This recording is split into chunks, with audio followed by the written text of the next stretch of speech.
In the frozen silence of the far north, a breath of life begins where logic says it should end. The wind razors across a white horizon, and yet tiny hearts learn their first rhythms against the glassy cold. Small footprints stitch the snow like careful handwriting. And in burrows cut into frost, the whisper of hunger becomes the first lesson of courage. This is the cradle of the Arctic, where childhood is not a season, but a trial. Where every hour is earned, and every mistake is punished by weather. A polar bear mother rises with the dawnless light, and two trembling cubs lean into her shadow. Their steps uncertain on the drift, yet guided by a map written in scent and muscle and memory. Above the sea, a ring of ice sighs as water breathes. Below the crust, a seal pup waits for the sound that means return. The soft scrape of a mother rising through a narrow throat of air to feed the promise she left hidden. In the fox den, the world is warmth and milk and the softness of fur. Gray kits pressed together like sparks banked in ash. Their eyes opening to a pale day that may break them or bless them. When they stumble into the open, the tundra is an ocean of quiet, and everything moves against them. Cold. Hunger.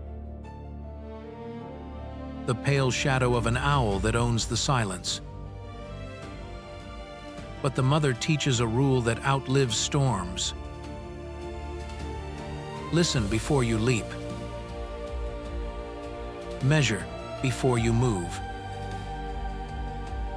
Learn the wind like a second skin. On the shore, flows drift and tilt, and the lesson, there is patience. A bear waits at a hole no wider than a handspan for hours that become days. The cubs watch the stillness and discover that power is often the art of not moving.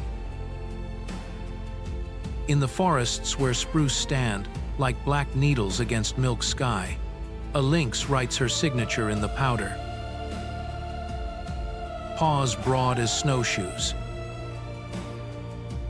The kittens absorb the grammar of stealth. Weight forward. Breath shallow.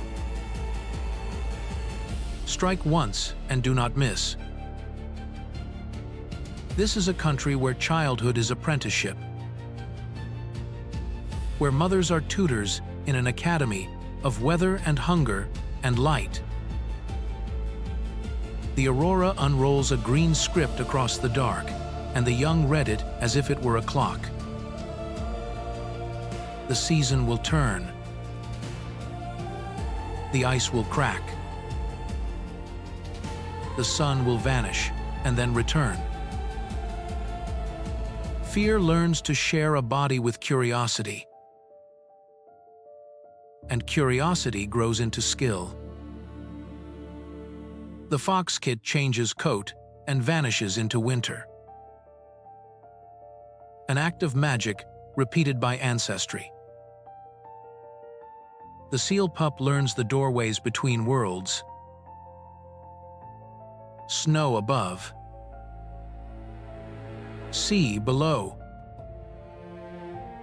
Breath as passport. The wolf pup hears a chorus rise along the edge of night and understands that family is not comfort alone, but geometry and duty. Circles formed against danger. Voices braided across distance. Across all of this, the cold remains without malice.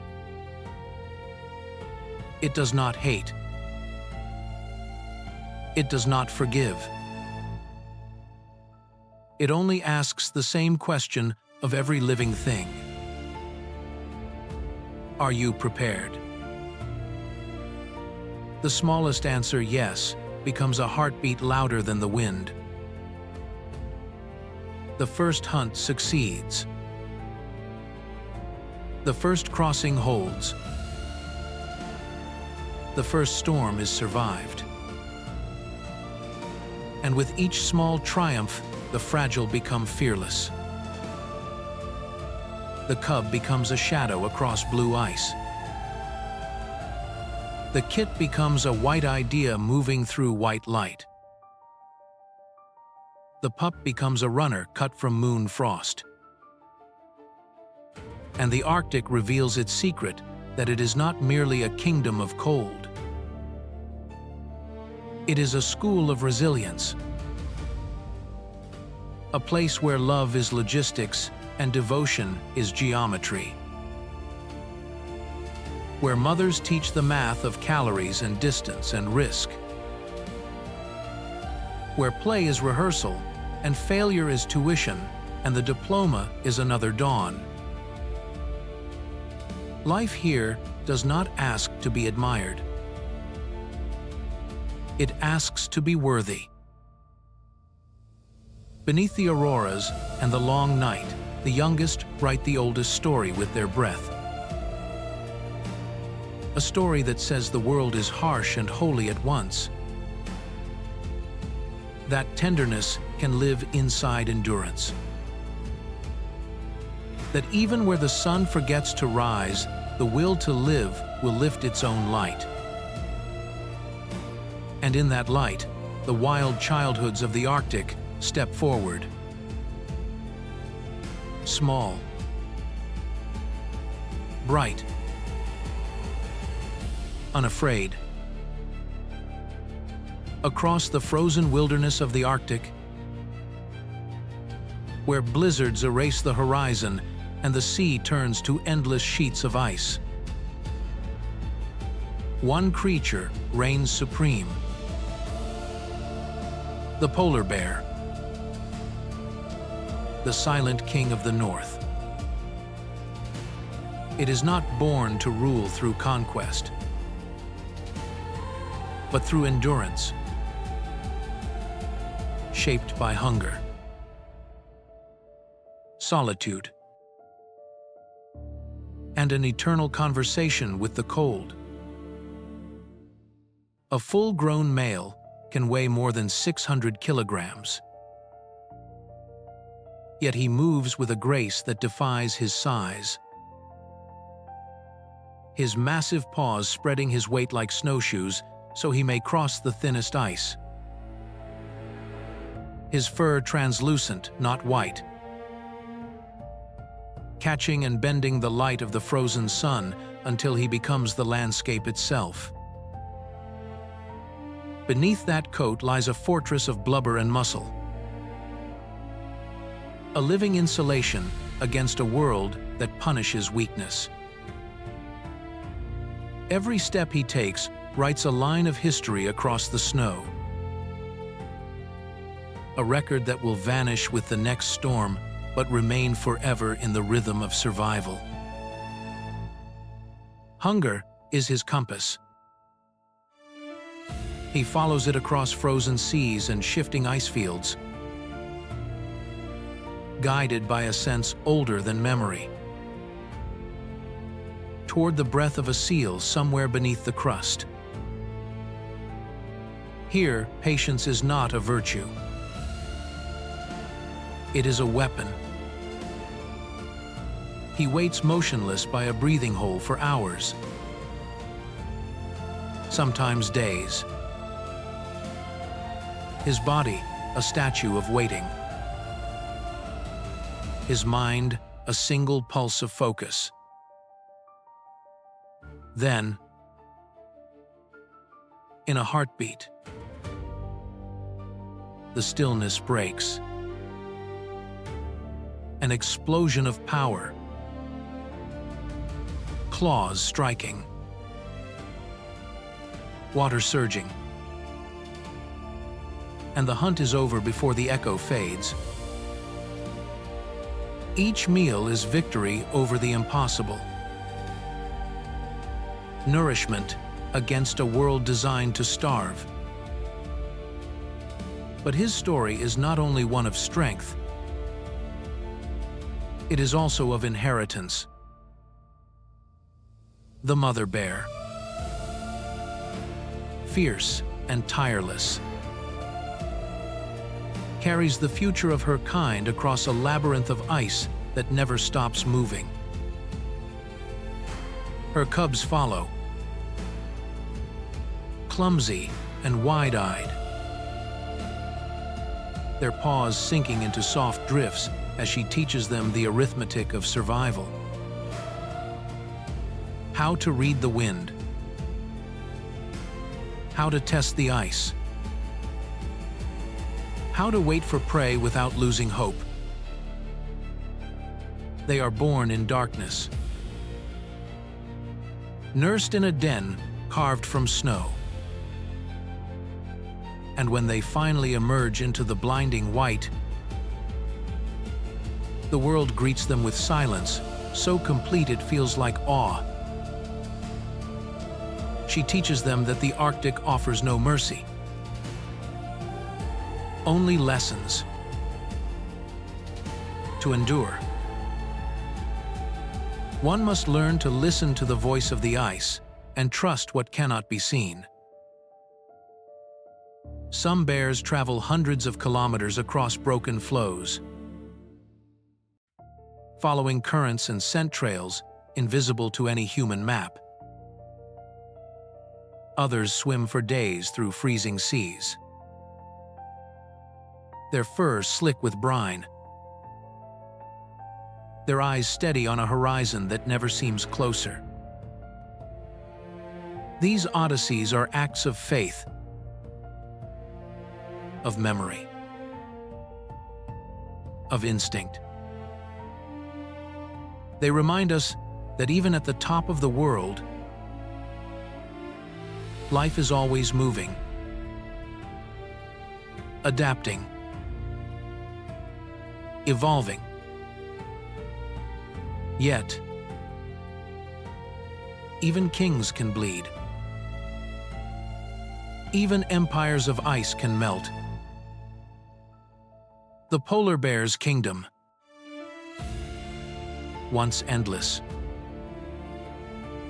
now cracks beneath its feet. The ice retreats earlier each year. The seals vanish into deeper waters, and the great hunters are forced to travel farther, risk more, hunger longer. To see a polar bear in its element is to feel both awe and sorrow. It is to stand before nature's perfection, knowing it trembles on the edge of change. His silence is not emptiness. It is language, an old truth spoken without words. That survival is not dominance but balance. He is the Arctic's mirror, showing us both its strength and its fragility. Beneath the aurora's light, his breath rises in clouds that glow like spirits. A reminder that all power comes with cost.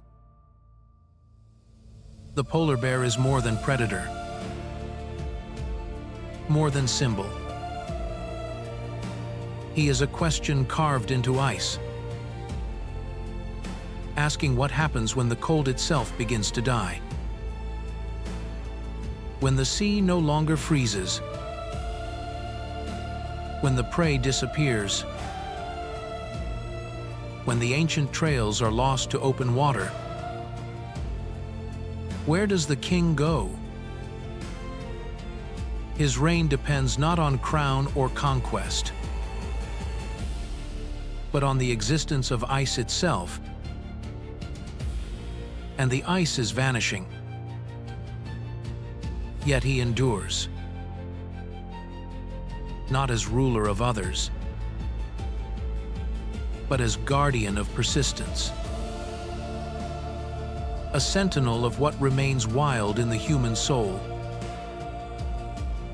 To know him is to understand the Arctic itself, its silence, its fury, its grace. He moves like a ghost across the white horizon, unseen yet eternal. His footprints leading not to victory but to survival. And when the wind sweeps those tracks away, what remains is his legacy. The whisper that in the coldest places, life still dares to live, still dares to dream. The silent king stands upon his shrinking throne, bathed in the ghost light of the north. A living testament that even as the world warms, the spirit of the Arctic will not bow. It will wait, patient and pure, for the cold to return. Beneath the frozen breath of the Arctic Ocean, through black waters colder than stone, a shadow glides with power and purpose. This is the orca, the ocean's apex hunter, a creature of intelligence, family, and mastery. More than predator, it is the embodiment of balance in motion. Its skin, black and white as night and ice, flashes beneath the surf like a living symbol. Its dorsal fin towering, slicing the sea like a blade of discipline. Despite its name, the killer whale is not a whale at all, but the largest member of the dolphin family. A paradox of strength and grace, predator and philosopher. At up to 9 meters long and 6 tons in weight, the orca moves as if it were made of water itself. Each motion seamless, deliberate, composed. Its world is sound, a language of clicks, whistles, and calls that travel for miles through the deep. Every note a message, a bond, a history. Within a pod,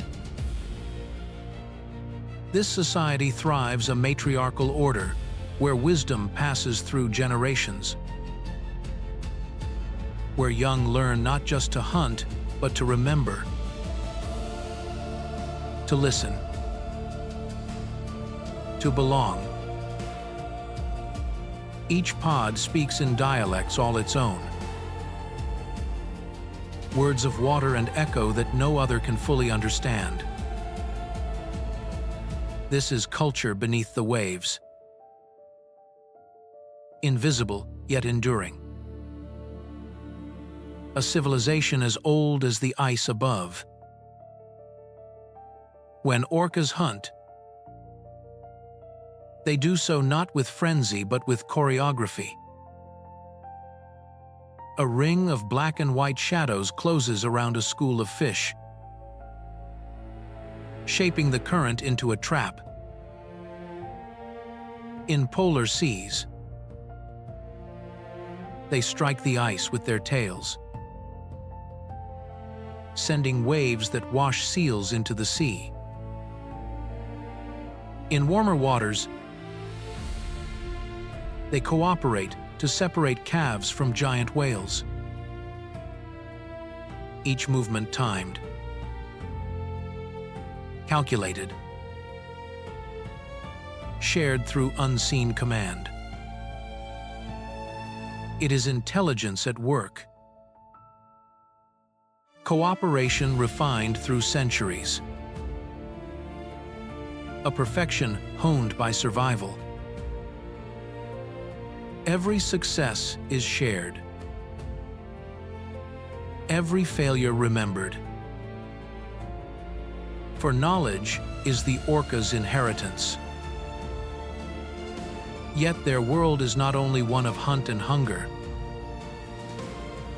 It is one of song and kinship. Mothers guide their young for decades. Grandmothers lead pods through seasons and storms, teaching paths that stretch from the Arctic to the Antarctic. A journey of 70,000 kilometers in the endless rhythm of migration. These voyagers chase summer itself, crossing hemispheres as easily as breath. And everywhere they go, the ocean shifts, alive beneath their passage. To see an orca rise from the deep is to witness poetry in motion. A creature built by precision, forged by harmony, balanced between instinct and intellect. Its gaze is sharp, curious, almost human, as if it carries questions too deep for words. Divers who meet that stare often describe it as recognition, as though the ocean itself were looking back. The orca does not merely exist within the sea. It defines the sea, maintaining its order by pruning the weak and preserving the strong. But even these masters face shadows now. Pollution clouds the depths. Toxins weave through the food chain. Fish vanish where they once swarmed. Engines hum. Sonar screams. And the orca's songs are lost in noise. Some pods dwindle, their voices fading like forgotten languages, their routes broken by warmth, their prey scattered. The hunter that once ruled every sea now hunts in silence for survival itself. And still they endure. For the orca is not only a killer, it is a keeper, a guardian of rhythm and intelligence. It reminds us that strength without harmony is chaos, that survival without culture is emptiness. When an orca leaps from the waves, breaking through the surface into light, it carries with it an ancient truth that the ocean remembers. That balance is not power, but connection. As the auroras flicker across the Arctic sky and reflect in the restless sea, the orcas move below like dark comets, glowing with life against the cold abyss. Their calls ripple through the water. A hymn of persistence. A prayer for continuity. And in those echoes lies a warning and a wonder the sea will outlast us all. But the song of the orca asks whether we will still be listening. For as long as they swim, the world still has harmony. And as long as their voice endures, the ocean still has a soul. Across the shifting pack ice of the Arctic, where the sea breathes with the rhythm of the tides and cracks thunder like distant drums, a vast and ancient creature rises from the mist. The walrus, guardian of the frozen shores. A symbol of endurance in a world sculpted by cold and silence. Its form is immense, its skin wrinkled and scarred by time. Its tusks like carved ivory spears that gleam against the pale horizon. To the unknowing eye, it may seem clumsy, a giant adrift on ice. But beneath that rough surface lies a design perfected through ages of survival. A balance of strength, sensitivity, and quiet wisdom. The walrus is a paradox of the Arctic, both fierce and gentle, both warrior and nurturer. Males can weigh more than 1,500 kilograms, their hides layered with blubber that guards them from the freezing air and sea, while intricate networks of blood vessels regulate their heat as they move between water and ice. Their tusks, reaching up to a meter in length, are tools of dominance, survival, and grace. With them, they haul their bulk from the ocean onto floes,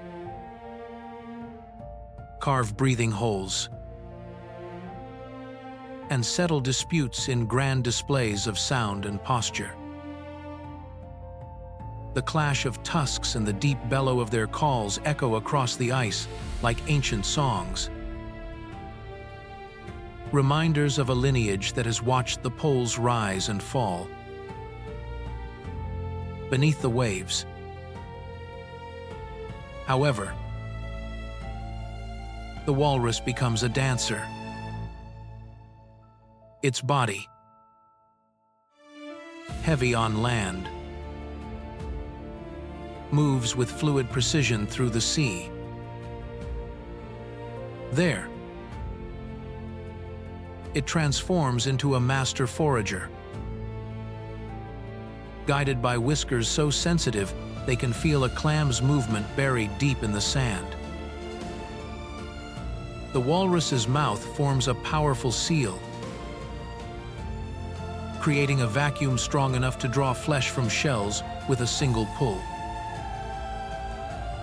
leaving behind carpets of empty husks on the ocean floor. In one feeding session,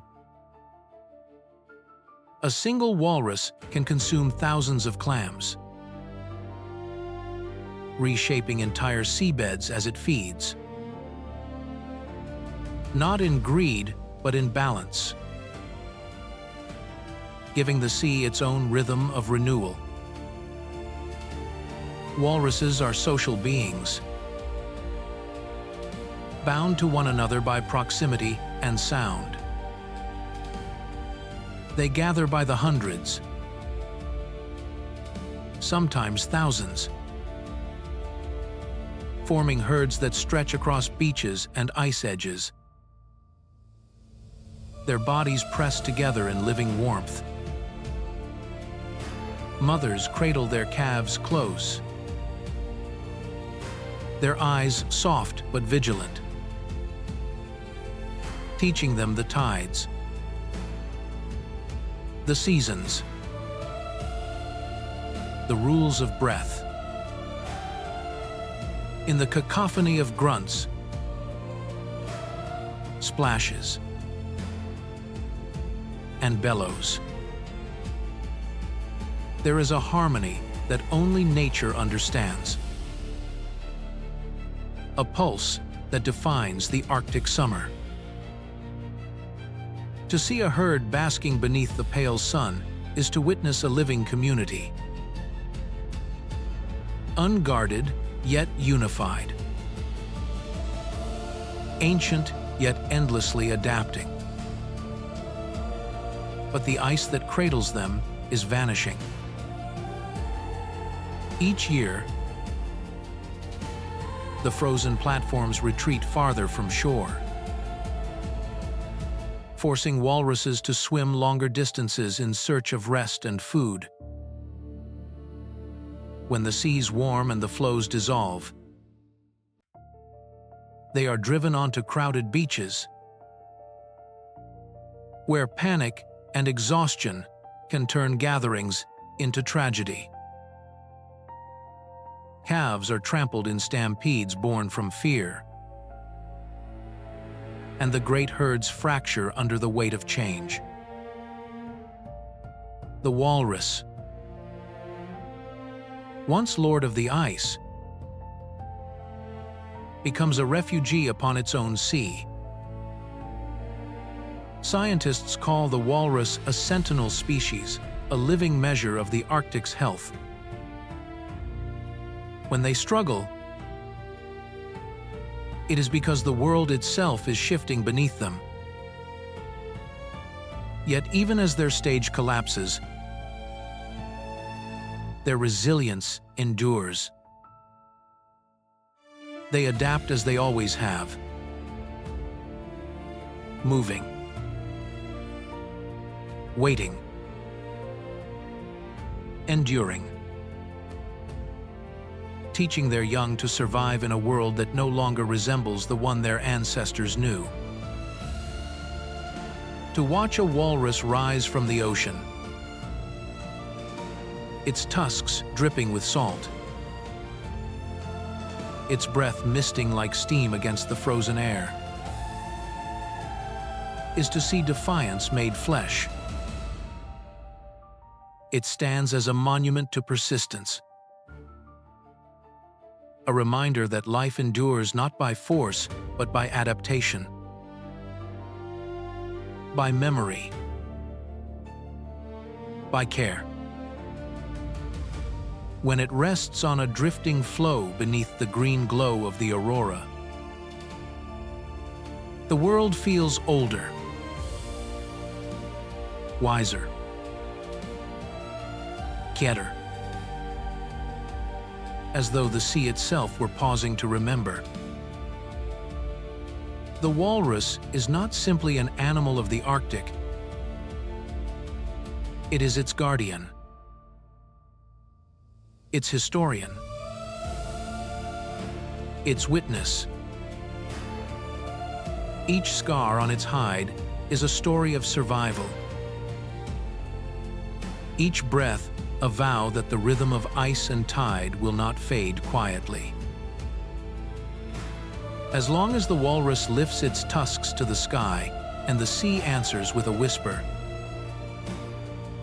the Arctic still breathes,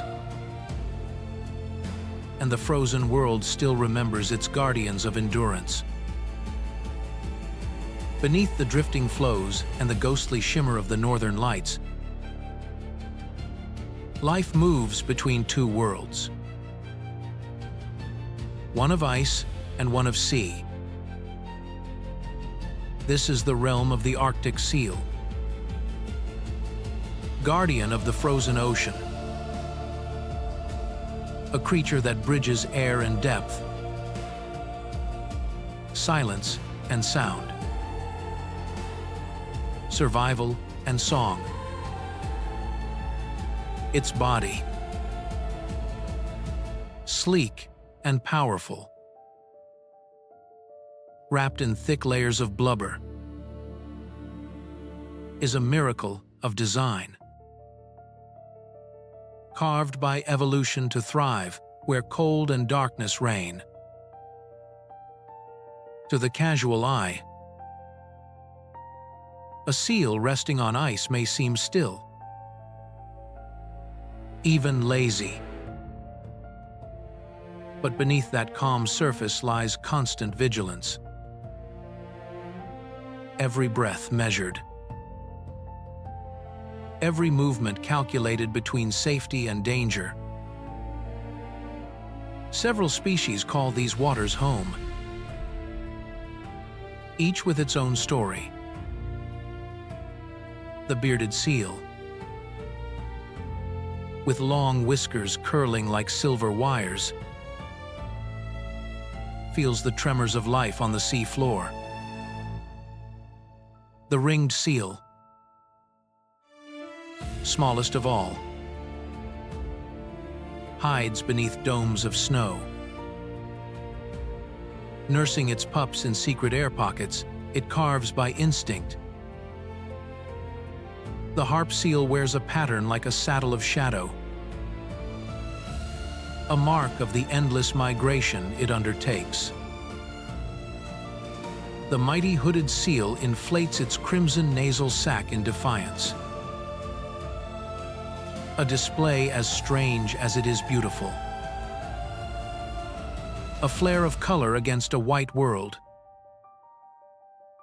Together they form the heartbeat of the Arctic seas, a living chorus beneath the ice. On the frozen surface, they bask in pale sunlight, their dark eyes reflecting the vast sky, while below they glide with astonishing grace. Their bodies twist and spiral, propelled by flippers that cut through water like silk. Every movement silent, effortless, perfect. They can dive hundreds of meters deep, hold their breath for more than 20 minutes, and navigate in absolute darkness. Their whiskers, called vibrissae, detect the faintest vibration, the pulse of a fish unseen, the whisper of motion in the deep. They are not merely creatures of endurance. They are engineers of breath, balancing oxygen and motion with a mastery that humbles science. But for all their skill, life is never certain. The polar bear waits above, silent and patient, watching for the break in ice that means prey, while the orca circles below, a ghost in the dark water. Between them, the seal exists in a constant dance with death. Its life, a sequence of narrow escapes and fleeting victories. Even the cold itself conspires, demanding energy, precision, adaptation. Every seal carries within it the story of survival, written in pulse and bone. Each breath a gamble against the Arctic's unending hunger. Yet the seal is more than prey. It is the foundation of the North. Indigenous peoples have depended on it for centuries. Its meat for sustenance, its fur for warmth, its oil for light. It is woven into myth, memory, and the very definition of endurance. To the Inuit, the seal is teacher and provider. a spirit of balance between human and sea. In its eyes, they saw not an animal, but an ally, a being that gives and asks only respect in return. The relationship was never domination, but dialogue. An ancient pact between species surviving together at the edge of the world. Now, that pact is in peril. As the planet warms, the sea ice retreats earlier each spring, leaving pups exposed to predators and storms. The hidden chambers where ringed seals once birthed their young collapse under thawing snow. Food drifts farther north, chasing colder currents, while the rhythm of the ocean itself changes. What was once predictable becomes uncertain, and the guardians of the ice must learn a new language of survival. Their calls,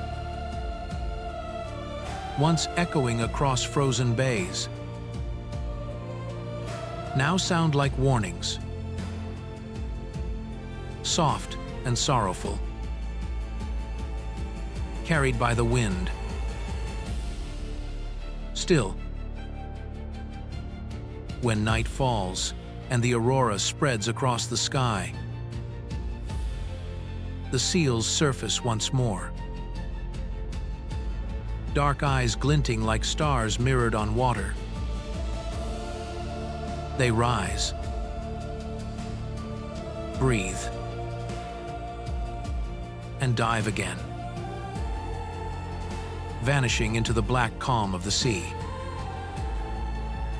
continuing the cycle as they always have.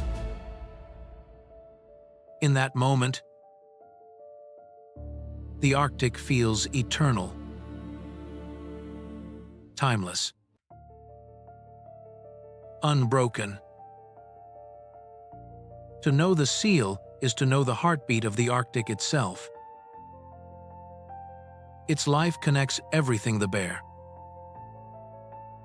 the orca, the man, the ice. It teaches that resilience is not loud or violent. It is steady, quiet, unyielding. Beneath the frozen crust, in the deep where light dissolves, the seal glides on. Proof that life,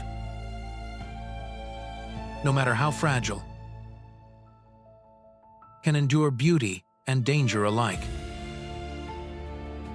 And as long as they breathe beneath the auroras, the frozen seas still live, and the Arctic still dreams beneath its veil of ice and silence. Across the pale tundra, where the horizon dissolves into snow and wind, a flash of motion cuts through the silence. Swift, light, and almost invisible. It is the Arctic fox, the quiet wanderer of the north, small but relentless, fragile but eternal. No creature knows the rhythm of the cold better than this one. For the fox has learned not to fight the Arctic, but to become part of it, to wear its colors, to move with its breath, to vanish into its vastness like a whisper in white. Its coat is a masterpiece of adaptation, changing with the seasons. Snow white in winter. Soft gray-brown in summer. Each hair hollow to trap warmth and reflect light. Beneath that fur lies a heart that beats fast and fearless, powering a life that knows no shelter beyond the snow itself. The Arctic fox is no larger than a house cat, yet it thrives in temperatures that would freeze steel, surviving where giants falter. Its paws, thick-furred and compact,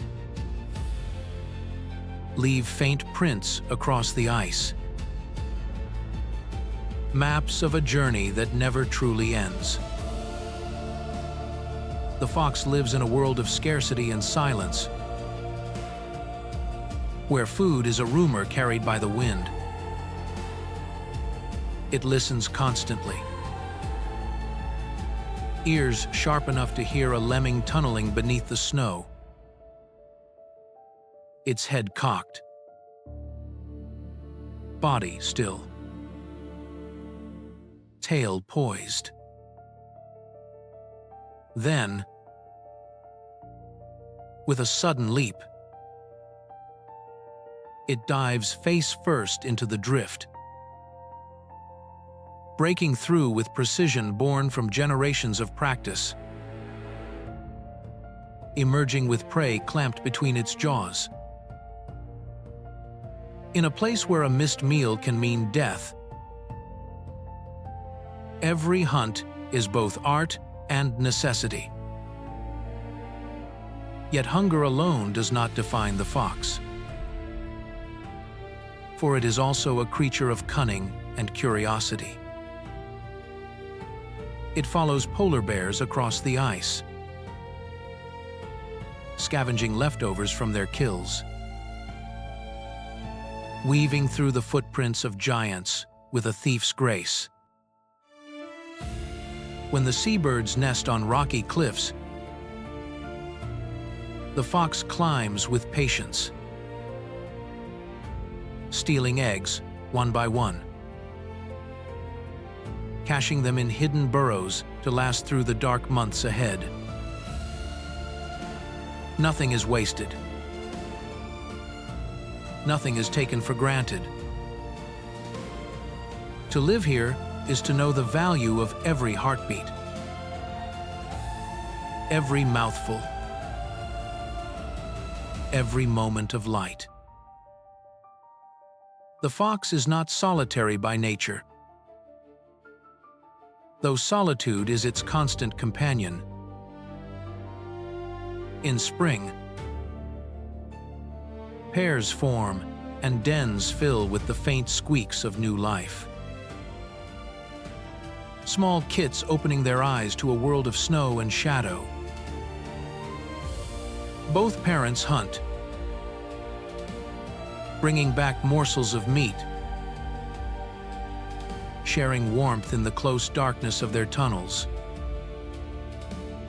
The pups learn early the laws of the tundra. Move silently. Watch the sky. Trust the wind. Remember the scent of home. When they step out into their first summer, the plains stretch before them like an ocean of grass, endless and alive. Then comes winter again, as it always does. And the fox changes its skin. The transformation is not just color, but identity. A vanishing act perfected by time. Its fur thickens. Its steps lighten. And once more it disappears into the white world. Sometimes, when the wind rises, even its scent fades. leaving only the faintest impression of its passing. Like a memory carried by snow, it becomes both ghost and guardian of the Arctic. Unseen, but ever present. But even this master of adaptation faces change it cannot outpace. The warming world creeps northward, melting the edges of its kingdom. Red foxes from the south advance into once frozen lands. Larger, stronger, pushing the Arctic fox from its old ranges. Prey patterns shift. Snow thins. The camouflage that once meant safety becomes a betrayal under rain instead of frost. Yet still,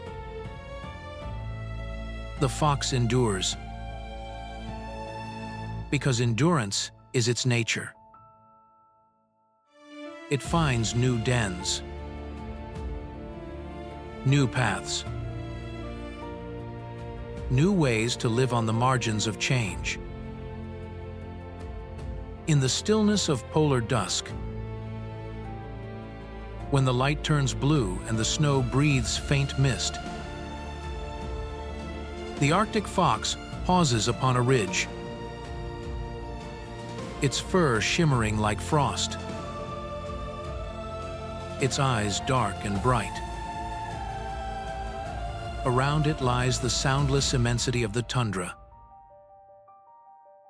Beneath it, the heartbeat of the world.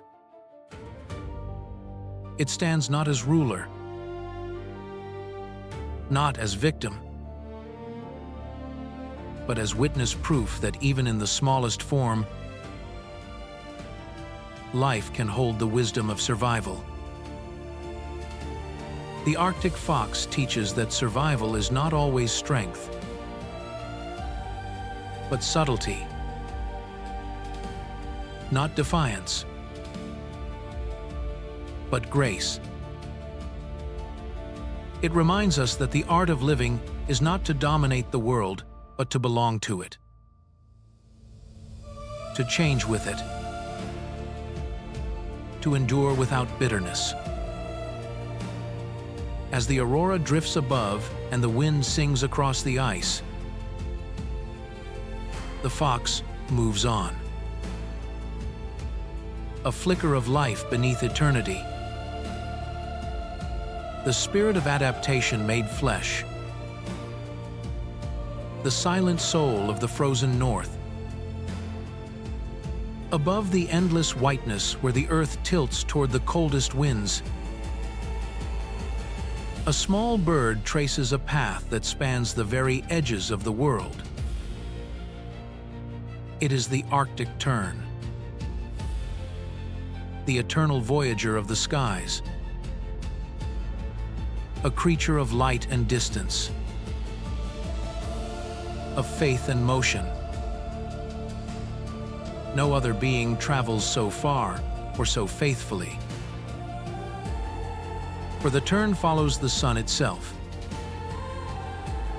chasing summer from one pole to the other, living within a season that never ends.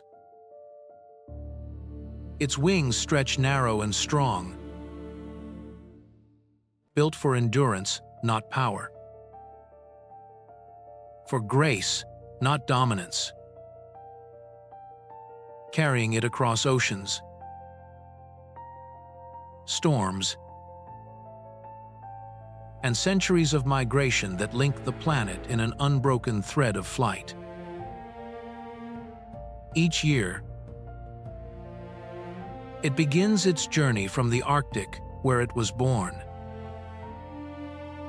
From gravel shores and icy bays that melt into brief, shimmering blue. The tundra bursts into color for only a moment. And in that fleeting window, the terns build their nests. shallow scrapes in the stone. Guarded with fierce devotion, they mate for life. Partners bound by memory and compass. And their calls echo across the cold air like silver chimes. Sharp. Clear. Defiant. The chicks hatch beneath the midnight sun. Eyes bright. Voice loud. Learning the language of wind before they can even fly. Then, as the first shadows lengthen and the air grows heavy with change, they rise together and begin their pilgrimage south. They cross the North Atlantic, riding tailwinds, gliding for hours without a single beat, their bodies locked in effortless rhythm with the sky. They pass icebergs that glow like glass, sail over vast swells where whales break the surface, and dip through storms where lightning splits the sea in two. From Greenland to Africa, from the equator to the frozen edge of Antarctica, the tern travels nearly 70,000 kilometers every year, tracing the full curve of the Earth twice between dawn and dusk. To live this way is to surrender to motion. The tern feeds in midair, snatching fish from the waves, sleeping on the wind, always between worlds. Its body knows no rest, only rhythm. The compass it follows is written not in magnets but in memory, an inheritance carried in bone and blood. Each bird returns to the very place it was born, finding its home with a precision that humbles all instruments of man. It is a miracle repeated endlessly. A migration without error. A map drawn not on paper, but in instinct. To see a tern dive is to see perfection. Its body folding into a spear of light. Its cry cutting the silence. Its wings slicing through reflection into shadow and then rising again. A flash of life against the cold blue. Even in storms, it flies with purpose. Never panicked. Never lost. As if the sky itself bends to its will. It knows that every distance has meaning. That motion itself is belonging. Where others find exhaustion, it finds truth. The world is not divided. It is connected by paths of flight. And the tern is its messenger. But even this eternal traveler is not beyond the reach of change. As the poles warm and the balance of seasons shifts, the routes grow longer, the stops fewer, the food scarcer. Winds once steady now twist in chaos. And the great gyres of the ocean move differently beneath. The tern must adjust or perish,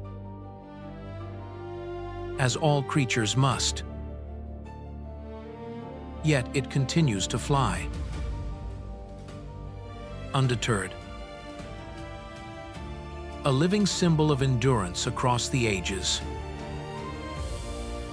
Its life is short, its journey endless, its faith absolute. When it rests, it chooses the edges of the world. Cliffs glazed with ice, waters lit by aurora, coasts where the sun touches sea without setting. There, in the hush between wind and wave, it stands among its kind. Thousands of white bodies gleaming like snow reborn, their voices rising in a storm of sound that fills the air with defiance. It is the sound of life proclaiming itself across time and distance. A choir of wings that remembers both beginnings and endings. The Arctic tern is not the strongest nor the largest, but it is among the purest expressions of life's purpose to move, to adapt, to persist. It teaches that home is not a place, but a pattern. Not a shore, but a return. As long as it flies, the world remains whole, stitched together by the geometry of its journey. When it rises into the pale light and disappears beyond the horizon, the Arctic seems to sigh. For one of its oldest spirits has taken flight again. A pilgrim of eternity, chasing the sun to the ends of the earth and back, carrying with it the promise that life, like flight, is endless. Across the frozen tundra, where the air burns with cold and silence reigns over distance, a shape moves like smoke against the horizon, pale and spectral. This is the Arctic wolf, the phantom of the north, a creature both feared and revered, born of snow and hunger, molded by wind and endurance. It is one of the few predators that can live year-round in the farthest reaches of the planet, where the sun may vanish for months and life clings only by its teeth. Its coat, thick as winter itself, gleams white beneath the aurora, blending so completely with the landscape that sometimes it is seen only when it chooses to move. A ghost conjured by motion. The Arctic wolf lives where few dare follow, in places untouched by human sound, on islands of ice and stone that remain locked in winter most of the year. It travels in packs,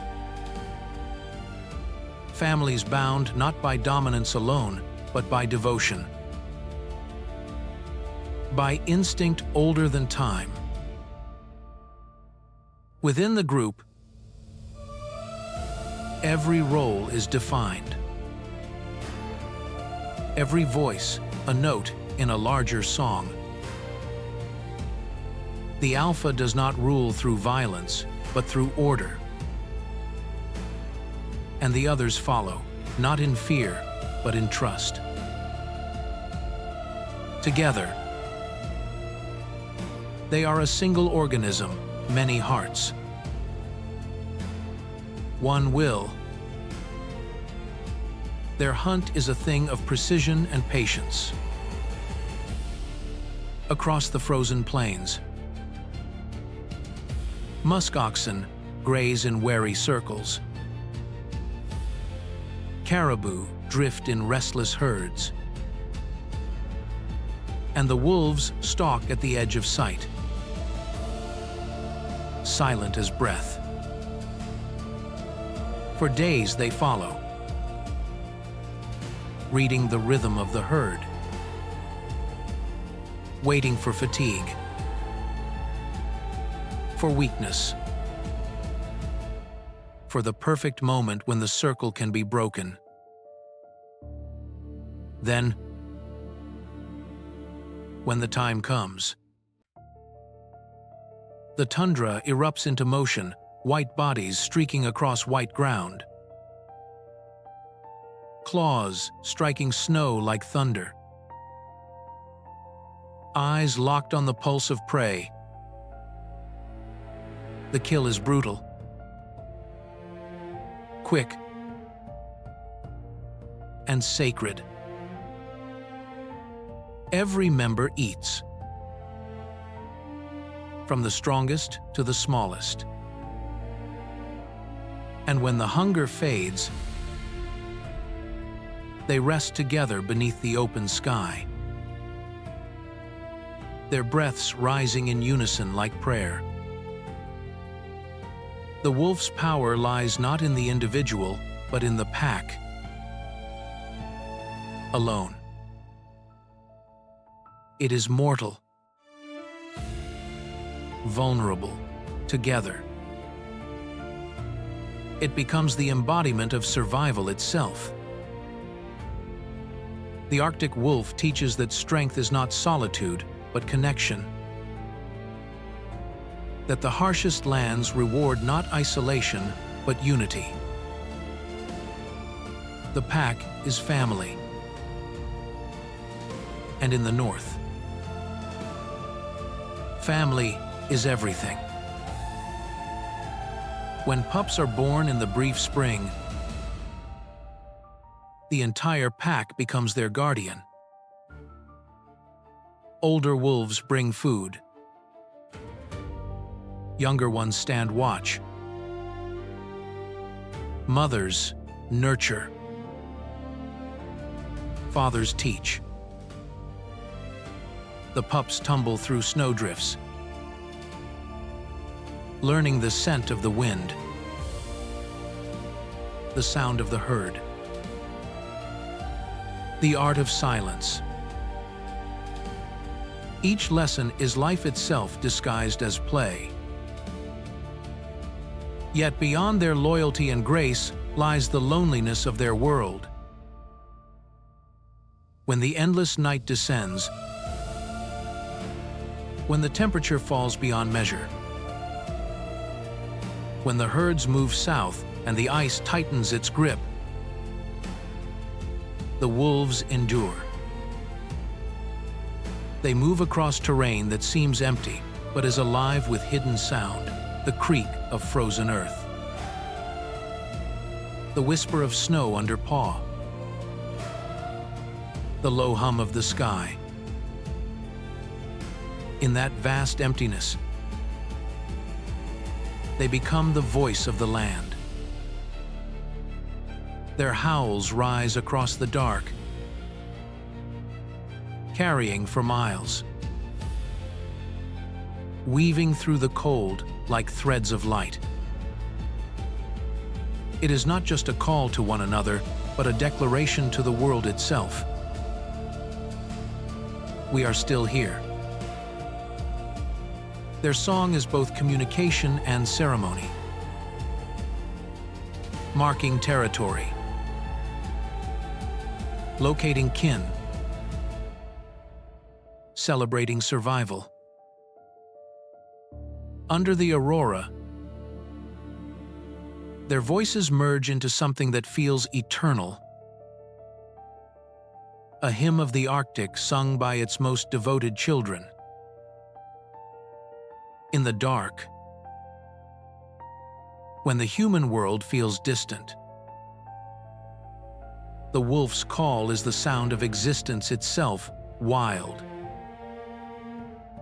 defiant, unbroken.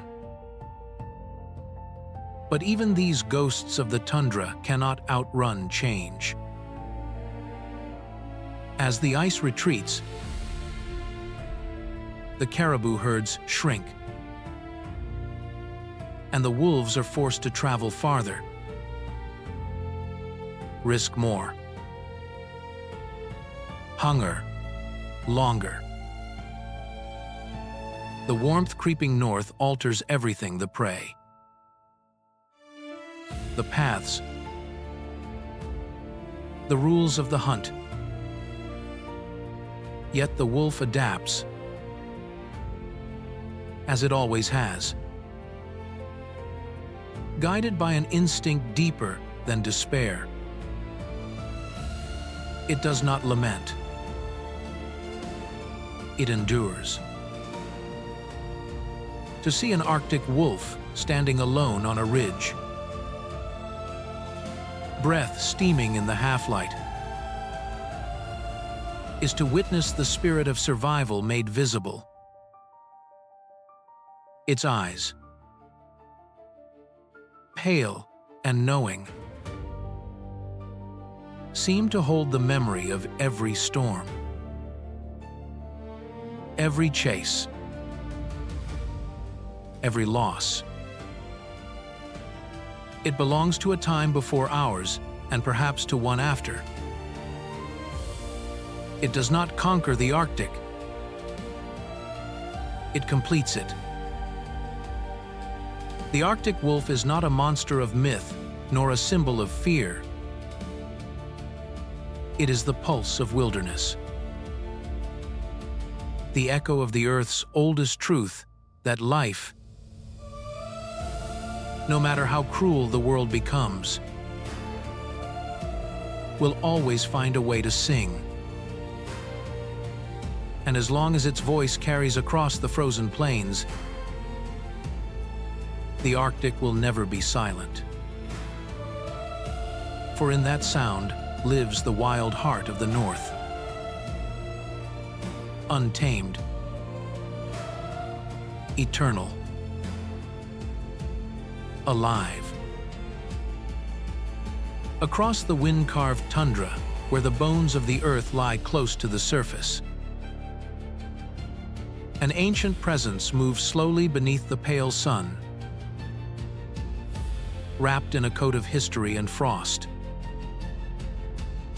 This is the musk ox, the relic of the Ice Age, a living monument to endurance and memory. It has seen the rise and fall of glaciers, the passing of mammoths,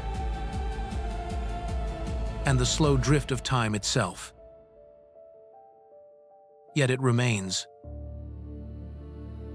steadfast, unchanged, an echo of a colder world that refuses to fade. Its body is massive, draped in shaggy layers of fur, so long it brushes the snow. And beneath that fur lies kiviut,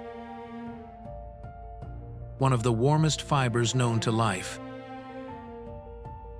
Finer than silk, yet stronger than steel against the cold. The musk ox is built for survival. Broad-shouldered, heavy-horned,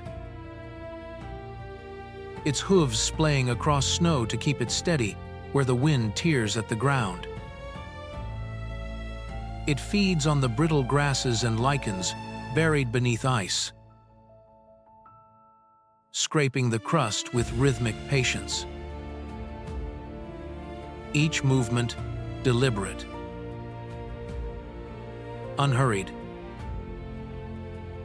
ancient. To watch a herd of musk oxen in motion is to witness a moving wall of resilience, a fortress of flesh and fur.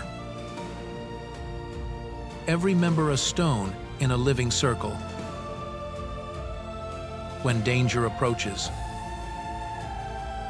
when the Arctic wolf or the polar wind threatens. They form their signature defense horns outward. Calves inside. A ring of unity that has held for tens of thousands of years. It is not violence that protects them, but formation. Not rage, but order. This ritual of protection is their inheritance, passed from mothers to calves like an unspoken law. The youngest learn early to read the signals of the herd, the shift of a shoulder, the rise of a head,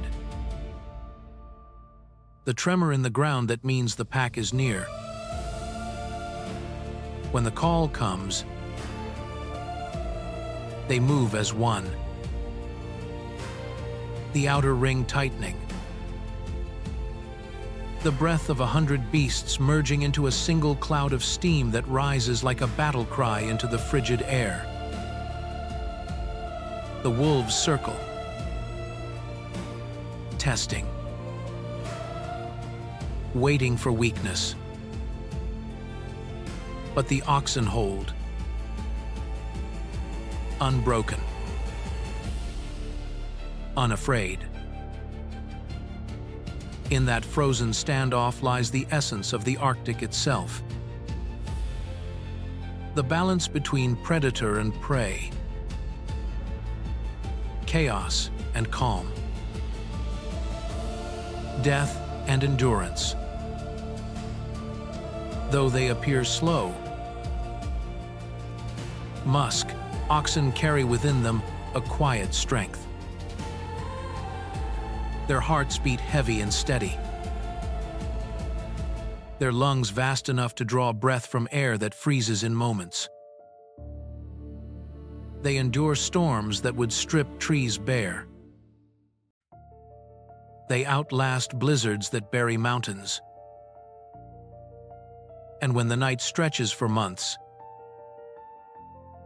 they stand shoulder to shoulder against the darkness,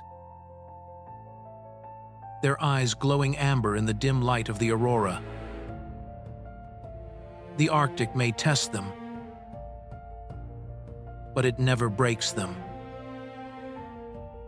In summer, when the tundra softens and rivers carve through thawing plains, the musk oxen move north in small herds, grazing through valleys filled with moss and wildflowers. Calves, born with thick coats and unsteady legs, play among the adults, chasing shadows and leaping through meltwater streams. Their mothers watch closely,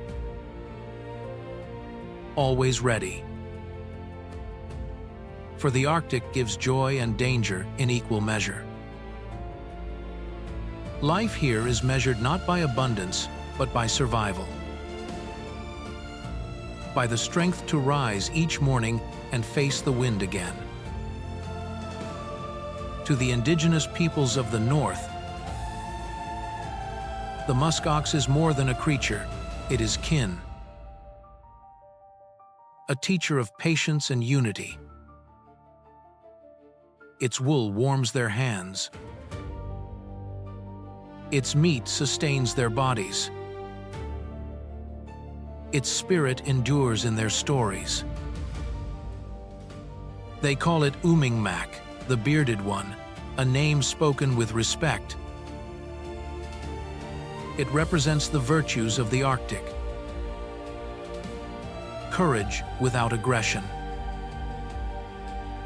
Loyalty without fear.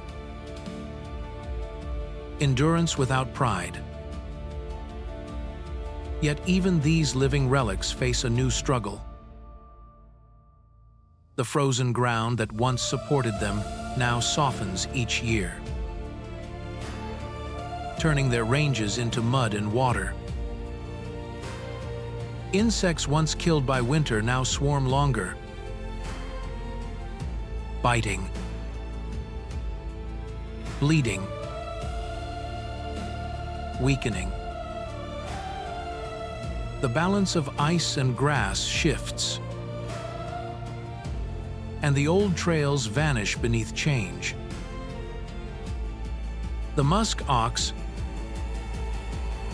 once ruler of a stable world, must now wander through uncertainty. But as always, it does not resist, it adapts, moving farther, feeding longer, carrying the legacy of the Ice Age into a new epoch of warmth. When twilight falls across the tundra and the wind stills, the herd stands silent beneath the glowing green sky, their breath rising in slow rhythm like the tide of an ancient sea. They are reminders of where we came from, witnesses to time before time, living proof that survival is not conquest, but continuity. The musk ox does not hurry, for it has already outlasted empires. It does not rage, for it has weathered storms that ended worlds. In their quiet defiance lies the deepest wisdom of the Arctic, that strength is not loud, that endurance is not spectacle, that to persist is victory enough. As the aurora dances above their horns and snow gathers softly on their backs, the musk oxen stand unmoving, guardians of the age of ice, keeping watch over a world that is learning. Once more, how to change. Along the sheer cliffs of the North Atlantic,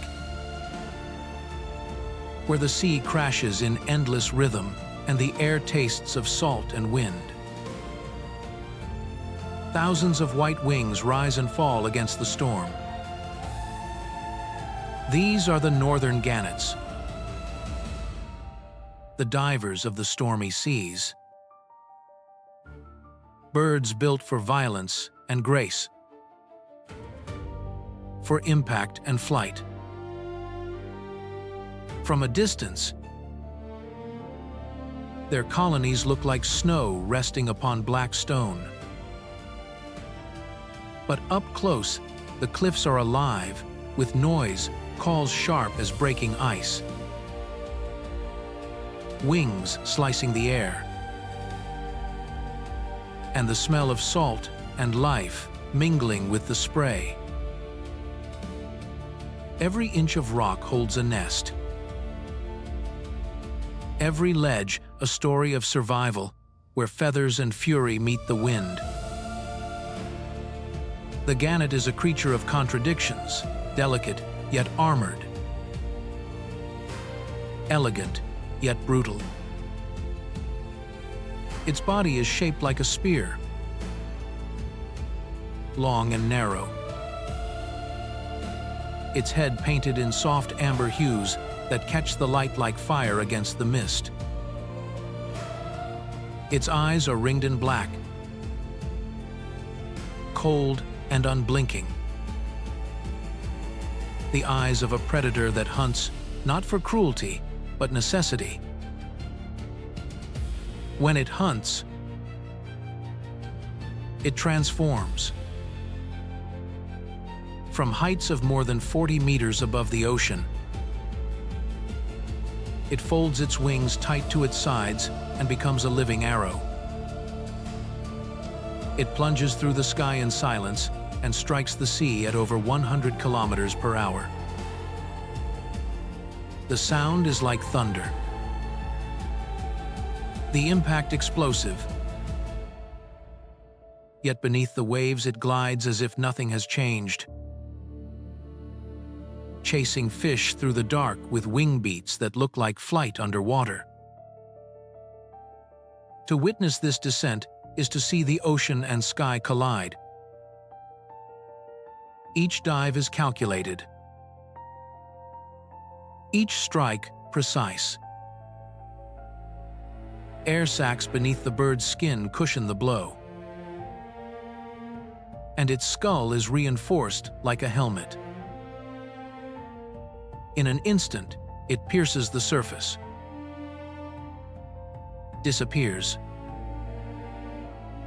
and then bursts back into the air with a silver fish flashing in its beak, droplets scattering like shattered glass. For the gannet, hunting is not sport, it is rhythm, repetition, art. The colony depends on this endless ballet of rise and fall, hunger and fulfillment. Parents feed their chicks with the spoils of the deep, and their calls echo across the cliffs like a language of storms. Life in the colony is both chaos and order. Tens of thousands of gannets nest side by side, each defending a small circle of stone with sharp beaks and fierce cries. Skirmishes erupt and fade within seconds, replaced by tender gestures as mates greet each other with tapping bills and soft murmurs. Their loyalty is fierce. Many pairs bond for life, returning each year to the same patch of rock, the same rhythm of wind and sea. Their nests, built from seaweed, feathers, and sometimes fragments of human debris, cling to the cliff edges in defiance of gravity. Theirs is a world balanced between sky and abyss. Above them, storms gather and fade. The North Atlantic is a living force. Waves rise like mountains. Winds tear across the surface, and lightning burns briefly against the gray. The gannets endure all of it. When the storm comes, they do not flee, they dive. The sky may rage. The sea may roar. But the gannet belongs to both and fears neither. Each feather is an answer to the storm. Each motion an act of defiance. Yet even these masters of flight are not beyond the reach of change. The seas grow warmer, and with them, the fish move deeper and farther from shore. Chicks wait longer, hungrier. The cliffs that once rang with the cries of thousands now fall silent in places, their ledges empty, their stones bare. Diseases spread through colonies weakened by heat, and storms once rare now batter the coastlines more fiercely each year. The rhythm of the ocean, the heartbeat of the gannet, shifts, and the birds must learn to follow a melody they do not yet understand. Still, they endure. They have always endured. The gannet's life is short but luminous, a flash of motion between tempests, a reminder of how strength can wear the shape of beauty. When the storm passes, when the sea glows under the returning light, the gannets rise again. Thousands of white arrows soaring into the vast blue, their wings outstretched, their cries piercing the wind. To see them dive is to see courage made visible, to see nature's perfect calculation of risk and grace. They are not merely birds of the sea, they are sentinels of motion, witnesses of the world's unrest. In their flight, one can read the language of persistence, the poetry of survival written on the canvas of air and wave. As the day fades and the cliffs darken, the colony settles, and a great hush descends, save for the murmuring sea. The gannets rest. Their bodies turn toward the horizon, where the next storm waits. Tomorrow, they will rise again, unchanged,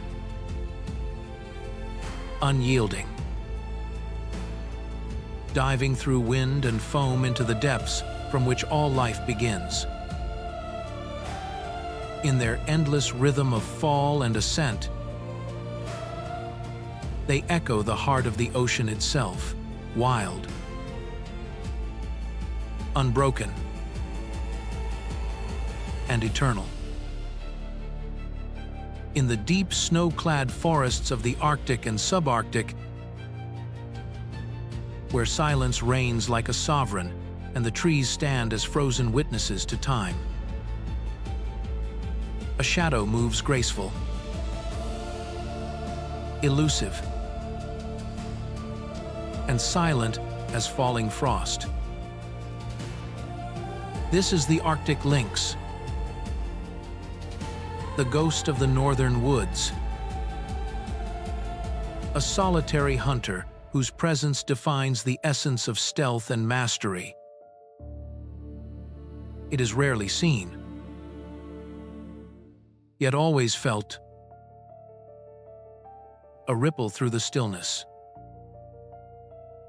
a whisper of movement between the trees. Its tufted ears catch the faintest rustle of life beneath snow, and its amber eyes gleam with the light of ancient instinct. Everything about the lynx is precision, its step, its breath, its patience. It is a spirit of the cold, molded by stillness, shaped by solitude. The lynx's world is one of shadows and echoes. Beneath the aurora's glow, it roams territories that stretch for miles through spruce and birch, through valleys veiled in ice. Its paws, wide and fur-covered, act as natural snowshoes, carrying it effortlessly across drifts that would swallow others whole. Each movement is deliberate, every pause meaningful, as if the creature reads the pulse of the forest through the snow itself. It hunts not by sight alone, but by listening to the breath of a hair beneath the crust, to the faint flutter of a bird taking cover, to the heartbeat of the wild. When the moment comes, the lynx strikes with quiet perfection. There is no chase, no roar, no waste of energy. it waits. Invisible. And then leaps. A blur of muscle and precision. The snow erupts. The forest exhales. And silence returns. Its hunt is not a contest of power, but of patience. A test of timing that only those attuned to nature's rhythm can master. To see it kill is to see the Arctic itself act through grace rather than fury. Yet beyond the predator lies a caretaker of balance. The lynx. By keeping the numbers of its prey in check, preserves the order of the ecosystem. When hares grow too many, the lynx restores calm. When scarcity comes, it adapts, turning to birds, rodents, even carrion if it must. Nothing in its world is excess. Nothing wasted. Every act serves the quiet harmony that keeps life alive in the frozen north. It is both hunter and guardian, both death and renewal. When winter releases its grip and spring creeps northward, the lynx sheds its thick white mantle, revealing a softer coat of gray and silver, speckled with faint spots like the shadow of melting snow. It moves through thawing woods, now alive with scent and sound. Mothers emerge from hidden dens, leading their small, wide-eyed cubs into the light. The young stumble at first, uncertain of the terrain. But under the mother's watch, they learn the laws of silence, the way to step without sound, to breathe without fear, to see without being seen. Each lesson is carved into instinct, shaping the next generation of ghosts. To glimpse such a scene is to witness something sacred.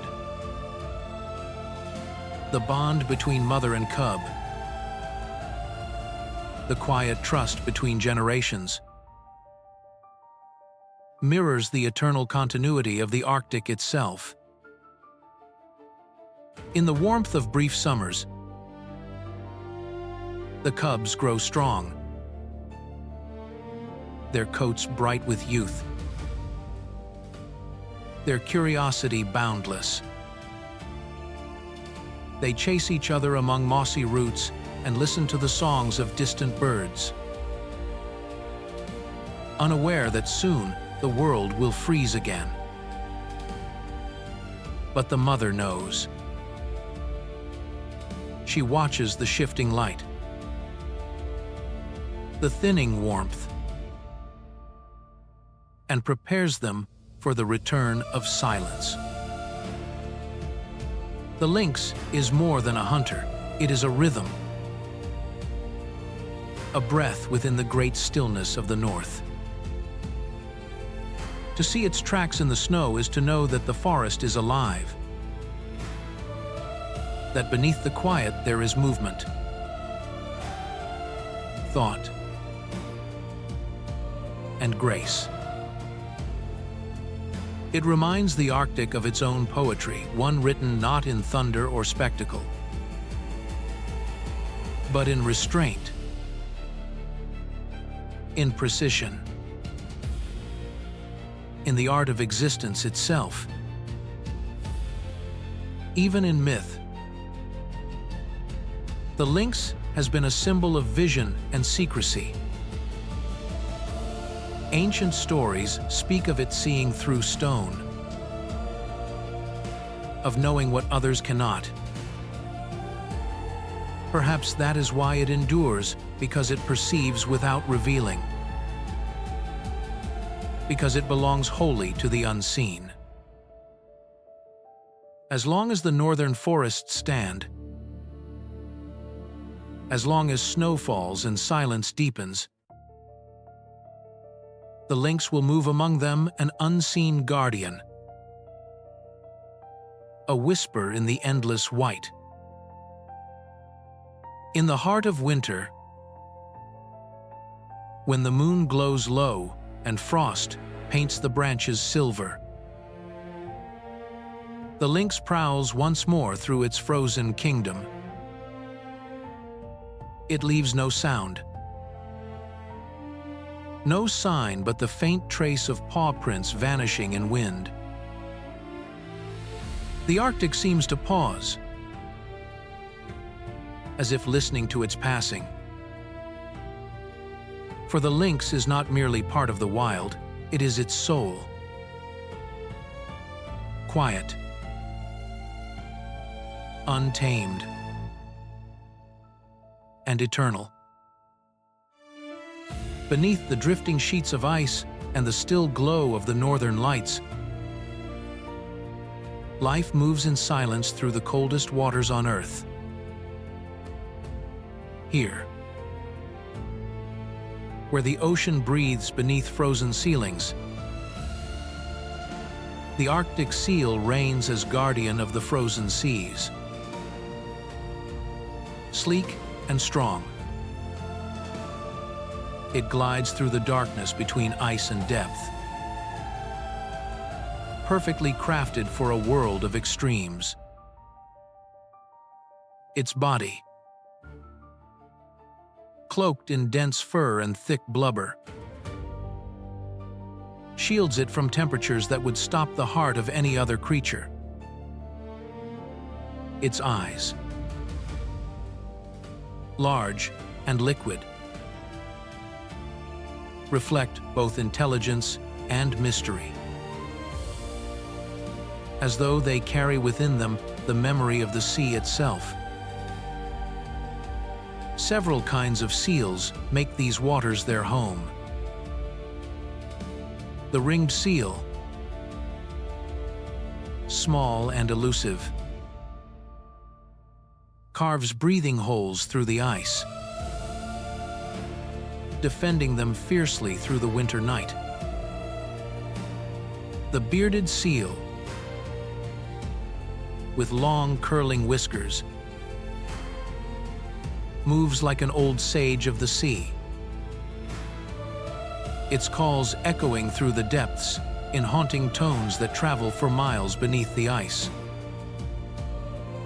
The harp seal bears the marks of distinction across its silver back, while the mighty hooded seal, with its inflatable nasal crest, becomes a symbol of both strength and spectacle.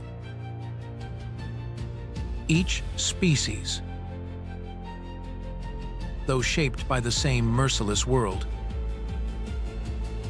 has found its own rhythm within the Arctic song of survival. Above the ice, the seals appear lazy and serene, sprawled across white expanses under the dim sunlight. But beneath the surface, they transform into dancers of precision and grace. With a single breath, they plunge into the icy dark, descending hundreds of meters where the pressure crushes and the light fades to blue. Their blood carries oxygen in abundance, their hearts slow to preserve it, and their whiskers sense the faintest ripple of movement. Tiny fish,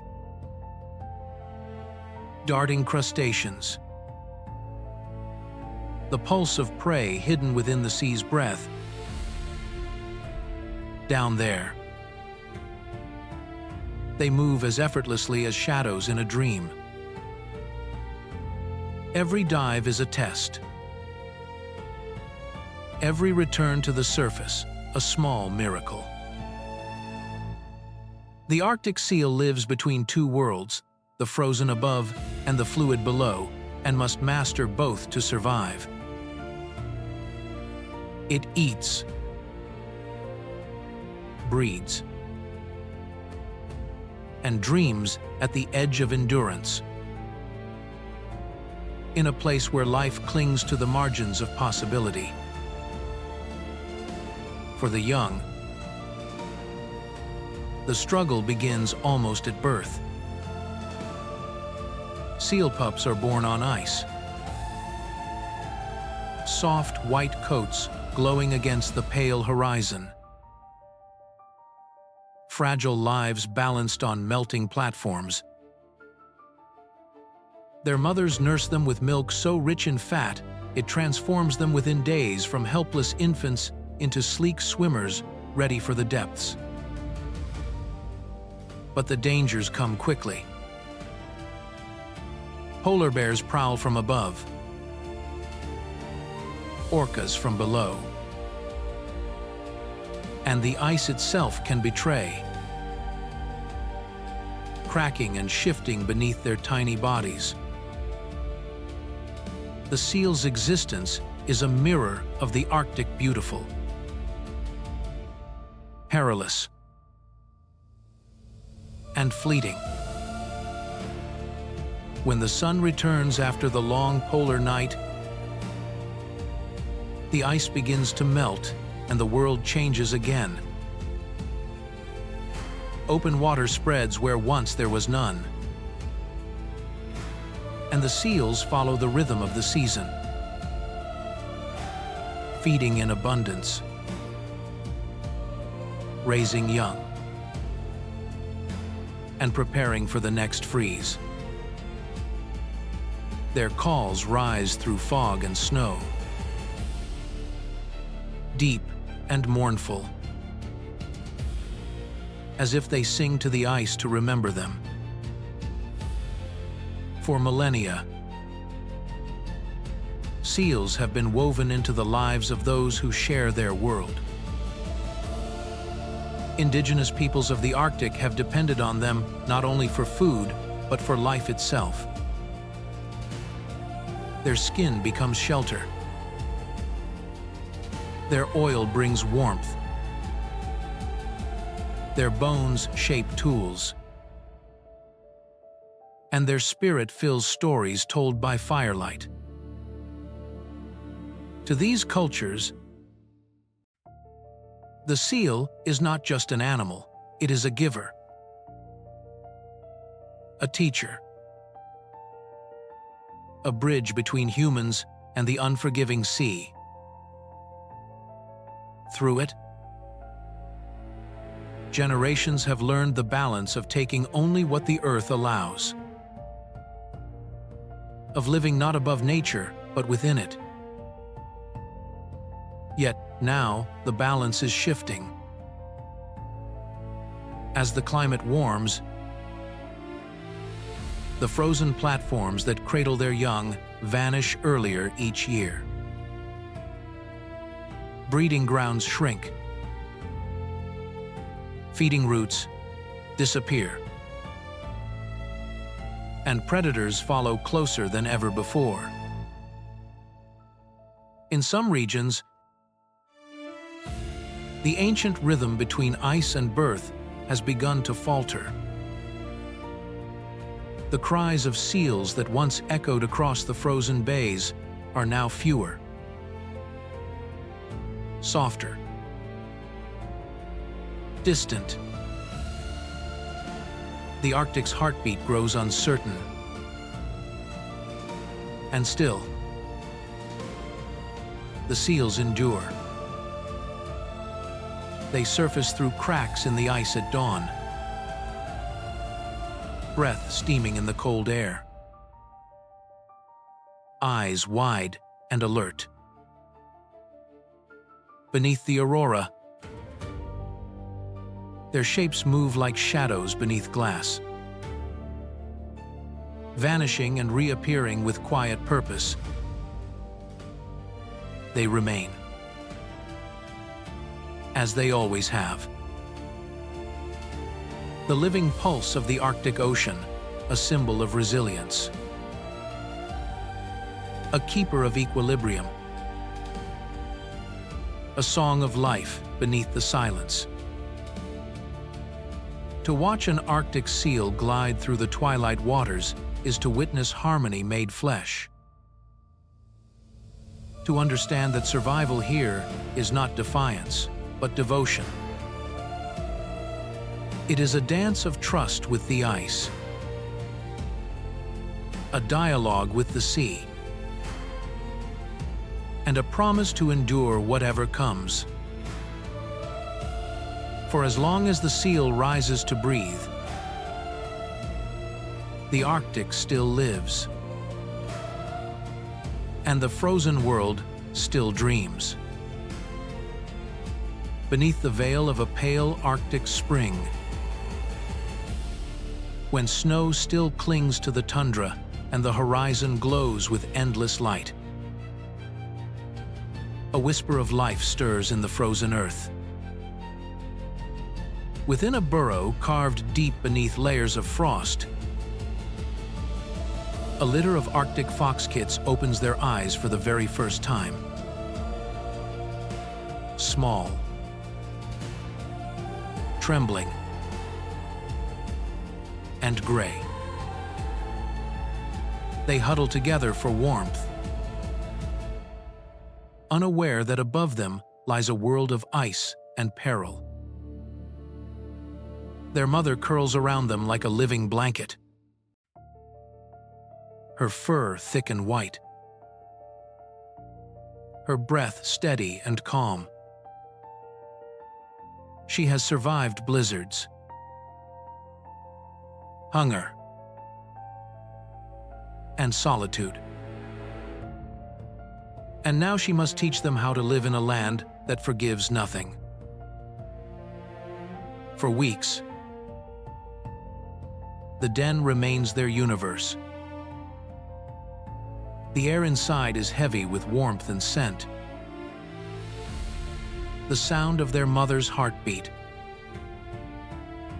The faint rumble of wind outside. The father ranges across the tundra, silent and tireless, seeking lemmings beneath the snow, scavenging what he can find from the kills of polar bears or owls. Every mouthful he brings home is a victory against the cold. When he returns, his muzzle dusted with frost, the kits greet him with squeaks and tiny paws reaching for food. The family bond is all that stands between life and the vast emptiness that surrounds them. As the days stretch longer and the sun begins to hover above the horizon, the den mouth brightens with light. One by one, the kits emerge, blinking at the brilliance of the world for the first time. They stumble through the snow, wide-eyed and clumsy, their movements uncertain but filled with wonder. Every sound, every scent is new.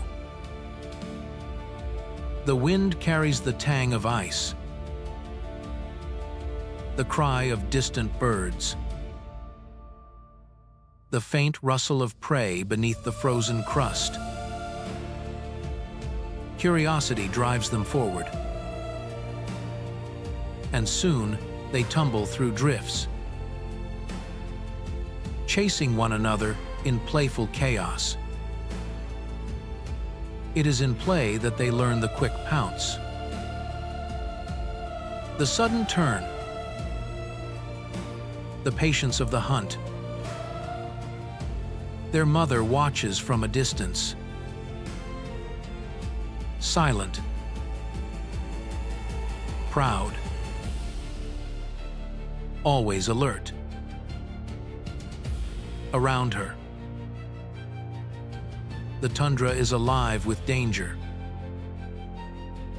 Snowy owls circle overhead. Wolves prowl the ridges.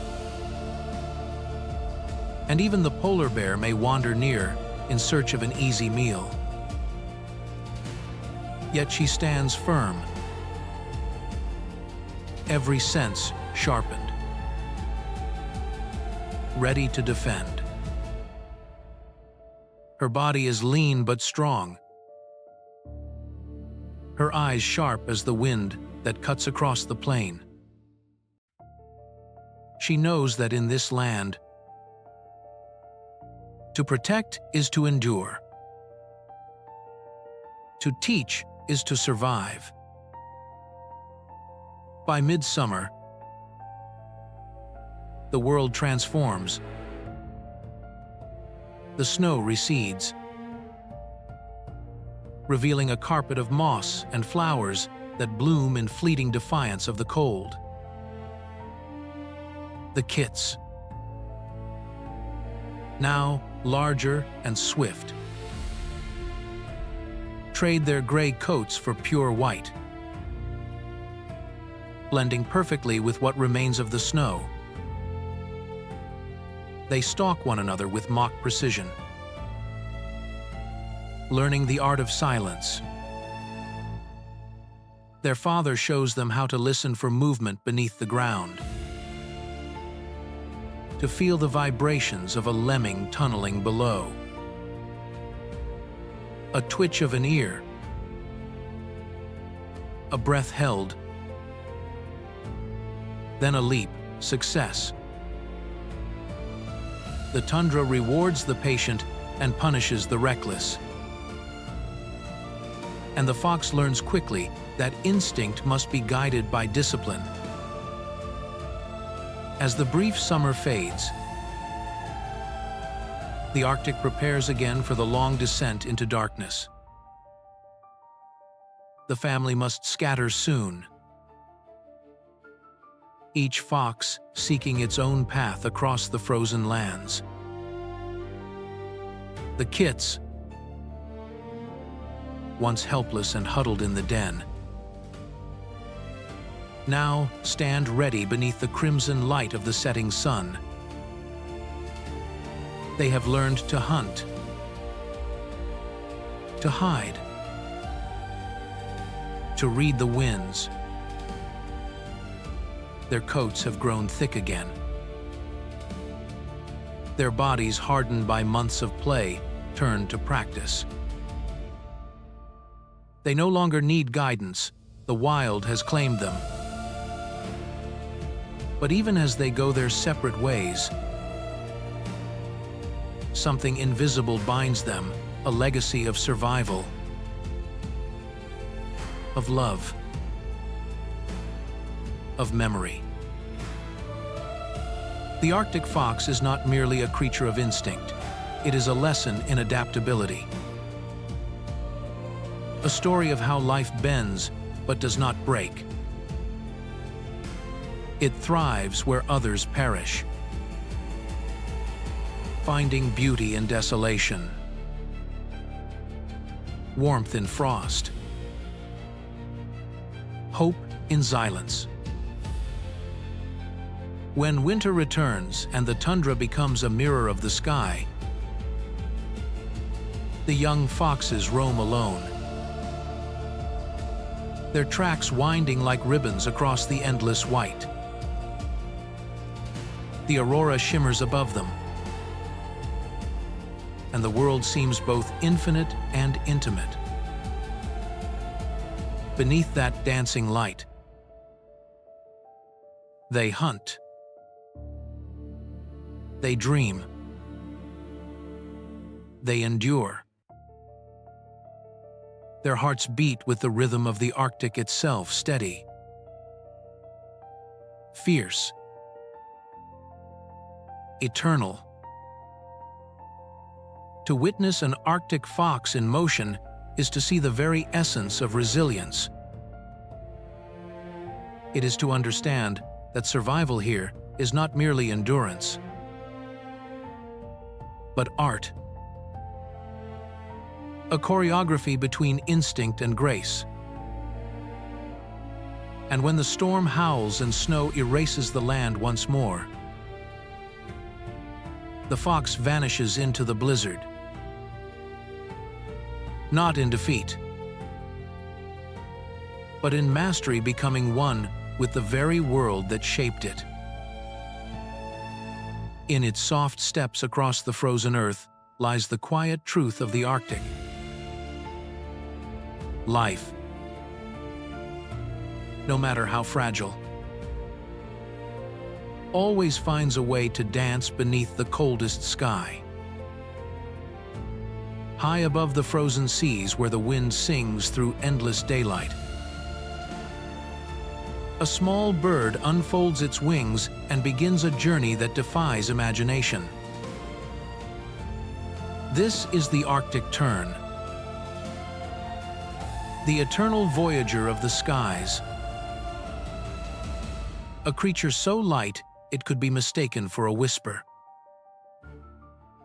yet so enduring it outflies every living thing on Earth. Each year, it chases the sun from pole to pole, from the edge of the Arctic to the farthest reaches of Antarctica and back again,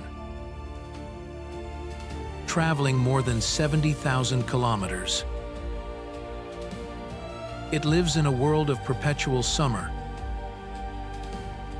a life of endless motion, following the rhythm of light across the planet. Its story begins in the brief northern summer, when the ice loosens its grip on the land and the tundra bursts into color. The Arctic Tern returns home after months of flight, guided by memory, instinct, and the invisible lines of the Earth's magnetic field. Along rocky coasts and frozen bays, it nests in shallow scrapes on the ground, a fragile cradle for a life born of distance. Mates reunite with piercing cries, their calls echoing through the crisp air like notes of silver. The bond between them is lifelong, tested by storms and oceans, but never broken. The chicks hatch beneath the midnight sun, their down soft and gray, their eyes wide with the light of a world that never darkens. The parents feed them tirelessly, darting over the waves, snatching fish from the surface, and returning in flashes of white and shadow. The colony is a symphony of sound calls of warning, of feeding, of flight, all woven into the song of survival. But soon, as the first winds of autumn sweep across the Arctic, the young must rise. The entire flock, tens of thousands strong, takes to the sky, heading south in one of the most extraordinary migrations in nature. They pass over oceans and continents, riding the great wind highways of the world. They see the Greenland ice, the coasts of Europe, the sands of Africa, and the endless waves of the Southern Ocean. They fly through storms, through silence, through days without night. For them, the horizon is not a border but a promise. Each movement of their wings is an act of faith. Each mile, a testament to endurance. The Arctic tern spends more time in sunlight than any other living creature. It lives in two worlds of brightness, never knowing the darkness that defines so much of the Arctic. When it reaches the southern pole, it finds another summer waiting, another ocean glimmering with life. There, beneath the pale southern sun, it feeds, rests, and regains its strength. But it never stays long. Restless and precise, it soon begins its return journey north, crossing hemispheres once more, tracing the same invisible path its ancestors followed for thousands of years. To watch a tern in flight is to witness purity of purpose. Its wings cut through the wind with effortless grace. Its body built for motion, not power. It glides as if carried by thought itself, turning with the currents, trusting the unseen patterns of air and tide. Scientists study its path and still marvel at the mystery how such a small creature can navigate the full circle of the world without losing its way. Some say it follows the stars. Others say it feels the pull of the planet's magnetism. Whatever the truth, it knows what we have forgotten: that the Earth is not divided, that all places are connected by the will to move, to survive, to return. But even this eternal traveler faces a changing world. The oceans grow warmer. The fish, it depends on drift deeper and farther from reach. And human activity reshapes the coasts it calls home. Its ancient journey, once unbroken, now bears new risks: storms of pollution, light, and noise that confuse the senses of a creature that once read the planet like a map. Yet still, it flies. It adapts, endures, continues. For to stop would be to cease being what it is: the voyager, the messenger, the bridge between the poles. When the tern returns to the Arctic each spring, it carries with it the memory of two worlds, two summers, and the long blue silence between. Its cry pierces the cold air, sharp and fearless. A declaration that the cycle of life endures. As it lands once more on the tundra, the circle closes, only to begin again. The Arctic tern is more than a bird.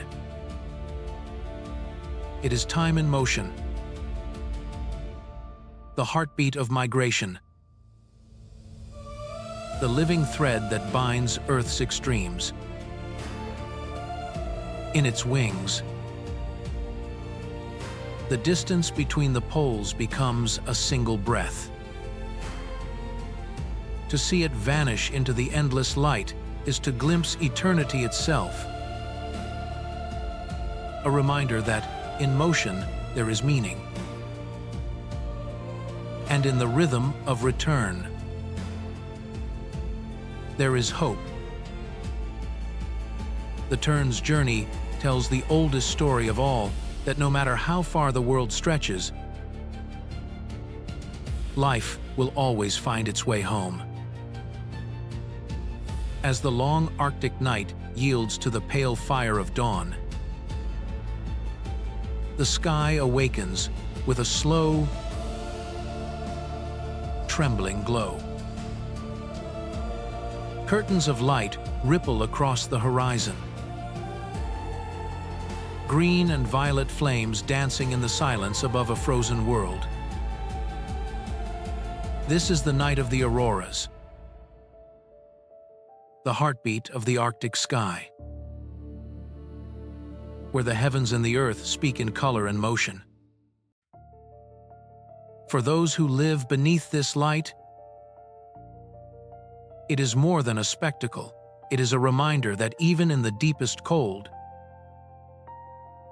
beauty endures. And even in darkness, the world still breathes. The aurora is born from collisions invisible to the human eye. Far beyond the clouds, charged particles from the sun race toward Earth, guided by magnetic fields that weave like unseen rivers around the poles. When they strike the thin veil of our atmosphere, the night ignites. The colors bloom in silence, shimmering over mountains, ice fields, and seas that gleam like black glass. To the animals below, it means nothing.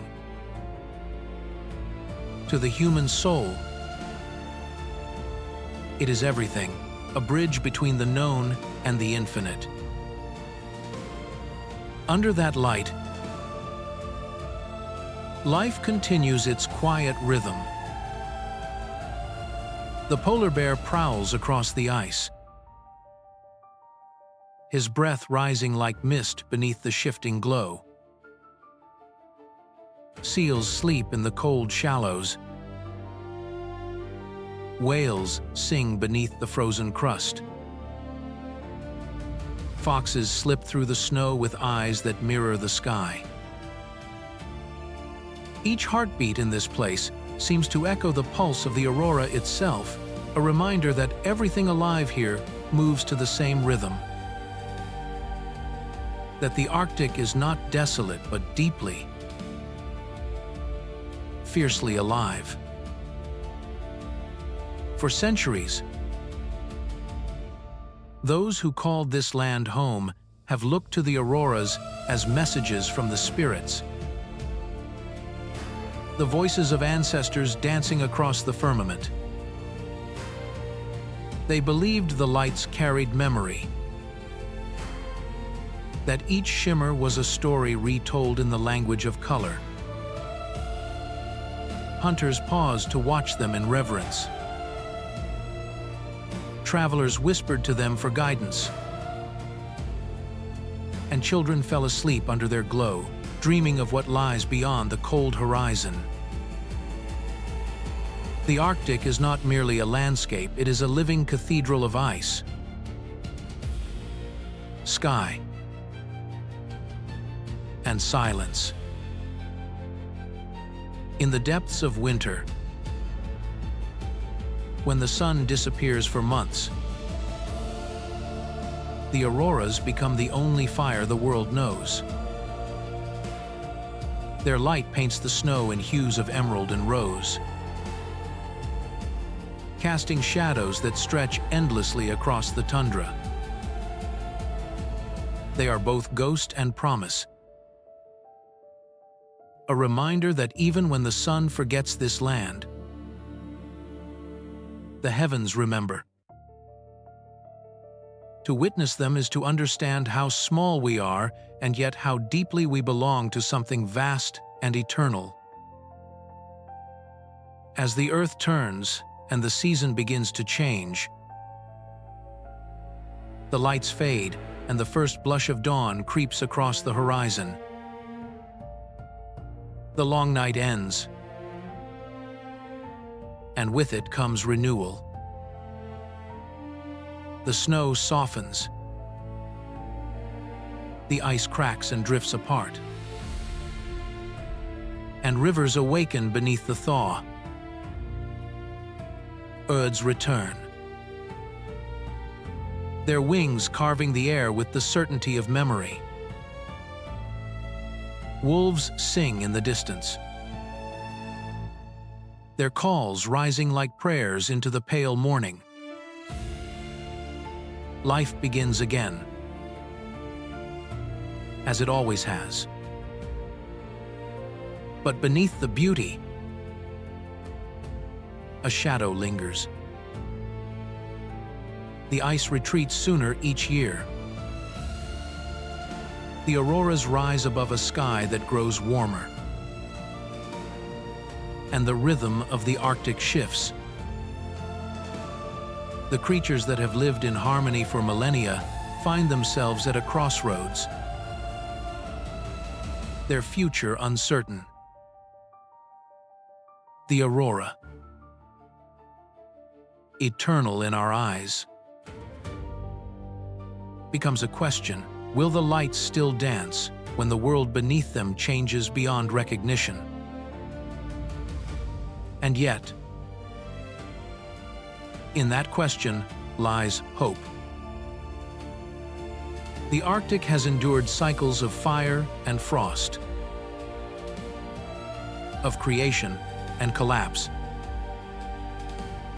It is a land that remembers survival, that teaches that endurance is not defiance, but adaptation. The aurora, too, adapts, its light bending, its dance continuing no matter what storms pass below. It is the soul of resilience, painted across the heavens. As the final colors fade into the rising sun, the Arctic stands reborn. The sea glitters with the promise of another season. The tundra hums faintly with life returning to its surface. The night of the auroras has passed, but its memory remains, etched into the ice, carried in the blood of every creature that survived its long embrace. The Arctic is not a place of endings, but of continuations. Each shimmer of light,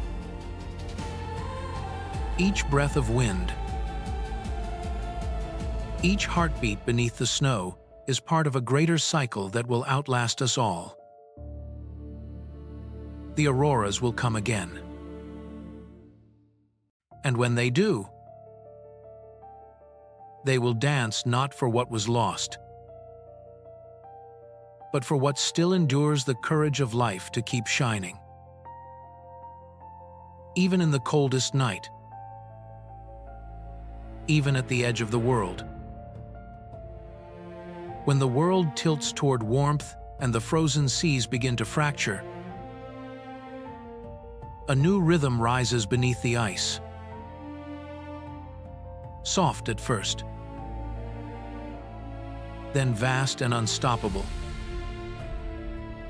Beneath the Arctic's white silence lies an entire universe of motion. Light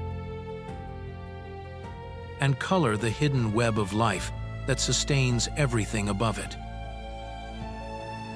This is the secret heart of the polar ocean, a kingdom unseen by most eyes,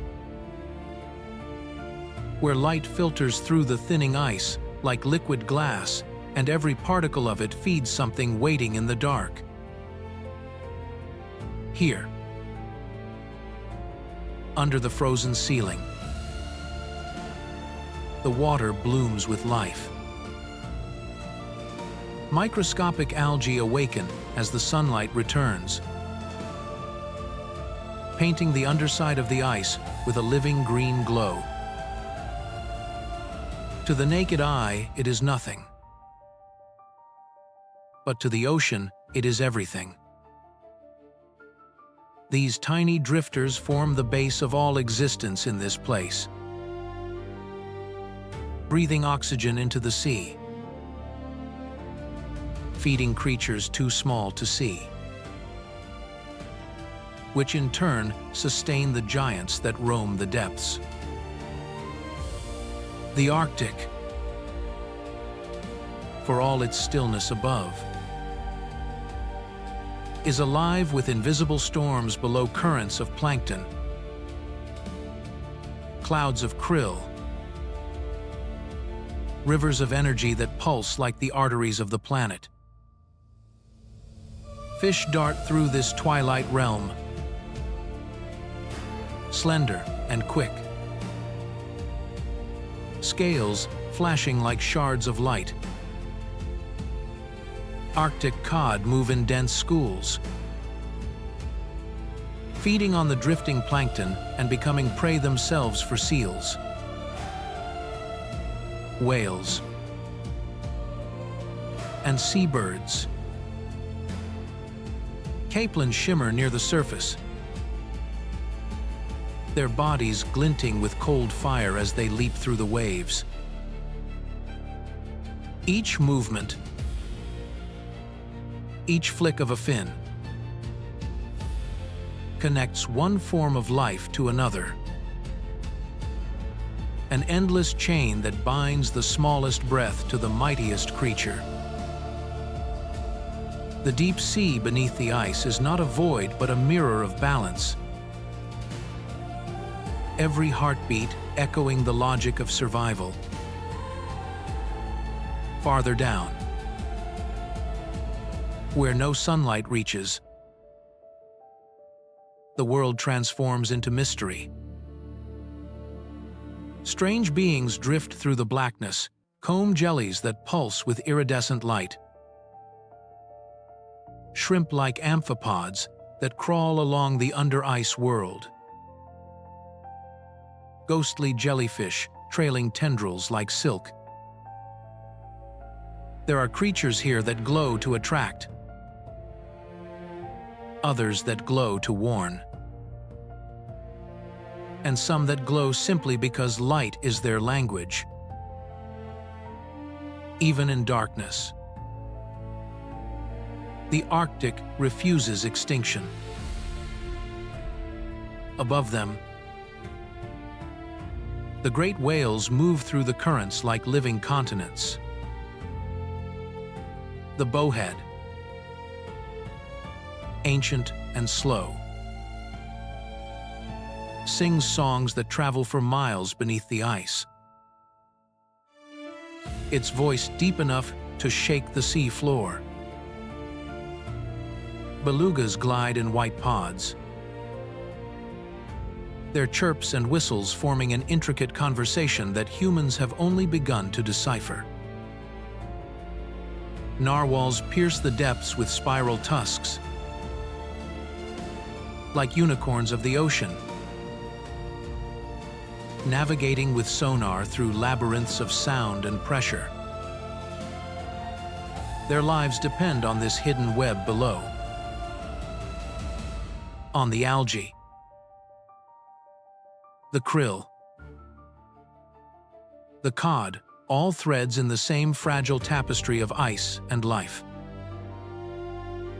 To dive beneath the Arctic ice is to enter another world. The silence is total. the cold absolute. Yet everywhere there is movement, purpose, and beauty. Ice columns hang down like cathedral pillars, their surfaces encrusted with crystals that glisten in blue light.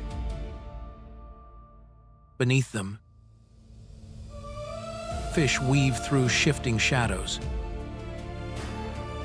and bubbles rise like silver prayers toward the frozen roof. The water is clear enough to see eternity. And within that clarity lies a paradox. The colder it becomes, the more life thrives. But even this hidden paradise feels the touch of change. As the ice retreats earlier each year,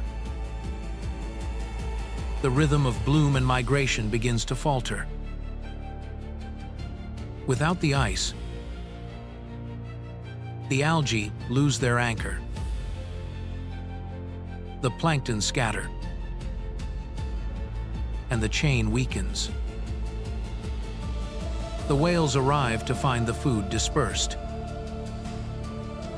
the seals to find their hunting grounds unstable. The web trembles, delicate and immense, its balance shaken by warmth rising from far beyond the Arctic itself. What happens here will ripple across the entire planet. For the ocean beneath the ice is not separate, it is the beginning of all seas, the breath of all life. And yet, it endures. Even as the ice thins, the plankton bloom again. Even as the currents shift, new patterns form. New creatures adapt. The ocean does not surrender, it transforms. It remembers every age it has lived through, every cycle of freeze and thaw, of silence and song. It will remember us too. The species that watched from above and wondered what lay below. When the aurora dances across the surface and its green light touches the sea, the glow descends through the water, mingling with the bioluminescence below. For a brief moment, the entire ocean seems to shimmer from sky to abyss. Two worlds reflecting each other. One above ice, one beneath it. In that instant, the Arctic reveals its truest form, not barren,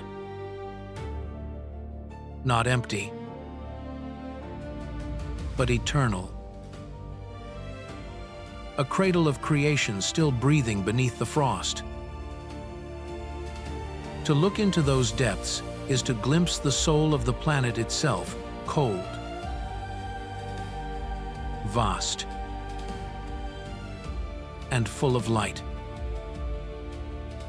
The hidden web beneath the ice is a promise,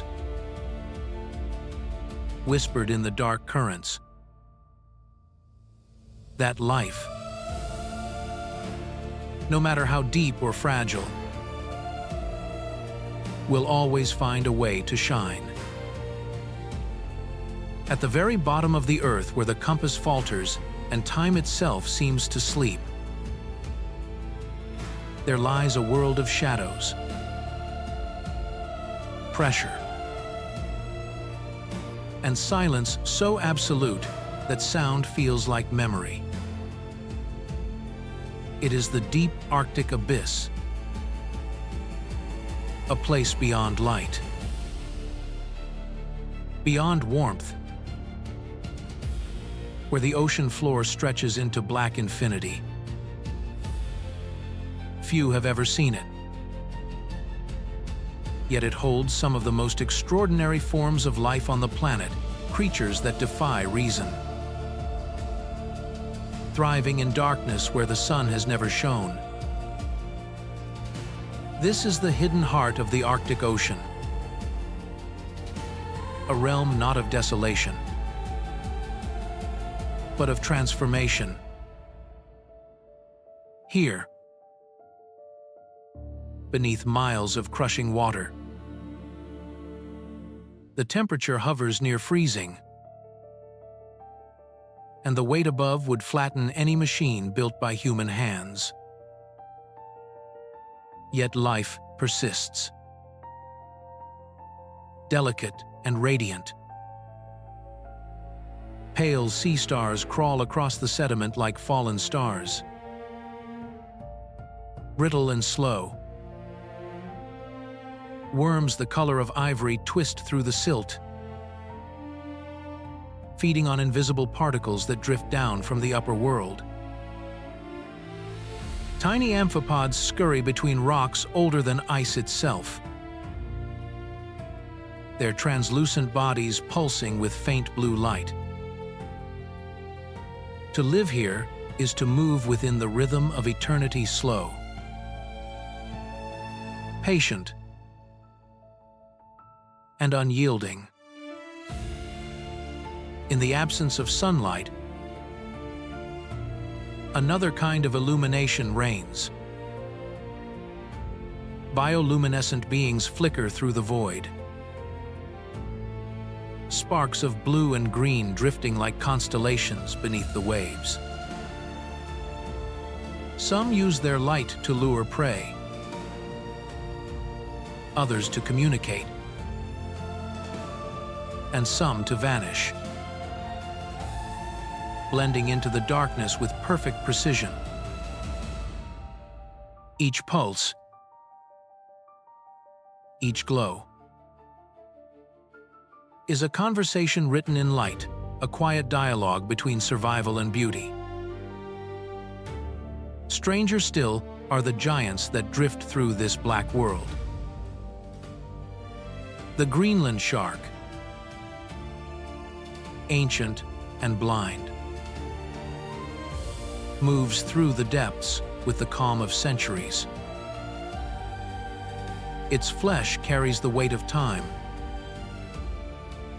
Its age measured not in years but in epochs, it may live 400 years or more. A witness to the changing ages of ice. Around it swim translucent jellyfish, their tentacles trailing like silk banners in slow motion. And creatures so alien they seem carved from another planet, snailfish. Deep-sea cucumbers. And eerie translucent eels that drift as if dreaming. Hydrothermal vents break the monotony of the abyss, spewing clouds of minerals and heat into the cold. Around these chimneys of fire, life gathers in abundance. Bacteria feed on the chemicals, transforming poison into energy. Tube worms rise like white towers from the seafloor. Clams cluster in living carpets, and unseen currents carry nutrients through the dark. This is the paradox of the deep, where fire and ice coexist, where life is born not from sunlight, but from the breath of the earth itself. Every layer of this world tells a story. Above the vents, above the drifting plankton and whales, above the seals and the foxes and the tundra, lies the fragile crust of ice that defines the Arctic. Everything above depends on what thrives below. The smallest organisms here feed the fish that feed the seals that sustain the bears that walk the ice. The Arctic is not divided into surface and depth, it is one body. One mind. One endless circle of breath. But that circle trembles now. As the planet warms and the ice retreats, the deep sea too feels the change. Currents shift. Salinity alters. And the quiet balance that has existed for millennia begins to waver. The ancient creatures of the deep find themselves in warmer waters. Their rhythms disrupted. Their silence disturbed. The Greenland shark swims closer to the surface. The vents cool more quickly, and the delicate chain of life beneath the ice begins to fray. Yet the abyss is not a place of despair, it is a place of memory. The deep ocean has survived all cataclysms before. The shifting of continents, the fall of meteors, the rise and fall of temperatures beyond imagining. It will endure again. The creatures of the abyss do not resist change, they absorb it. They reshape themselves to fit whatever new world emerges above. That is their wisdom, their strength, their faith. If one could descend into this darkness and listen closely,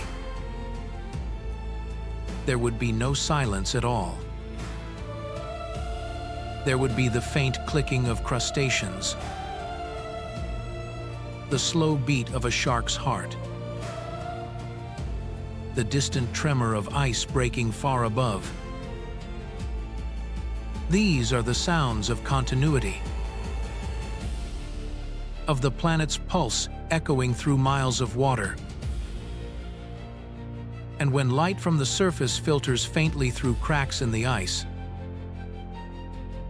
touching the uppermost layers of this world, it meets the glow of the creatures below, a fusion of two lights. One from the sun, one from within the earth itself. For a fleeting instant, the abyss shimmers with color, and the Arctic becomes whole again. This is the secret of the deep, that even in the darkest water, life endures. It waits. It adapts. It glows. The abyss is not an ending but a promise. A reminder whispered through time that existence itself is relentless. Beneath the weight of oceans, beneath the frozen crown of the world, the Arctic still dreams, and its dreams are made of light. When the world of ice begins to melt and the horizon softens under the pale touch of the returning sun, the Arctic reveals its second face, a world of color, sound, and migration. The frozen silence of winter gives way to the music of life. A brief, furious season where everything moves, breeds, feeds, and sings before the cold returns to claim it again. This is the season of renewal. The heartbeat between two eternities of frost. When the Arctic transforms from a desert of ice into a garden of light. Across the tundra, snow recedes like a tide,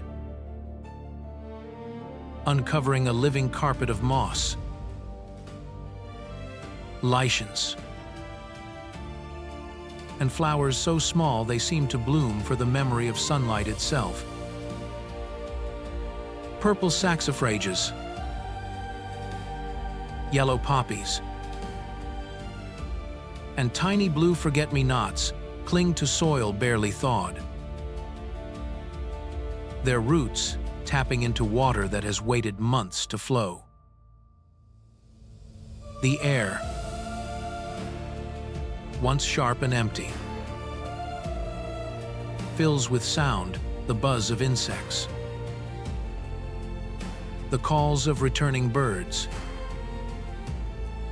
the rush of rivers reborn from ice. Life floods the Arctic in a great awakening. And for a few fleeting weeks, abundance replaces austerity. The skies become highways of wings. From every corner of the earth, travelers arrive, the geese from distant wetlands, the sandpipers from southern shores. The Arctic turns from the farthest ends of the globe. They come to breed, to nest, to fill the air with motion. The tundra, so empty in winter, now teems with sound. Parents guard their nests fiercely, chasing foxes and skuas from their eggs. The cries of thousands blend into one vast chorus,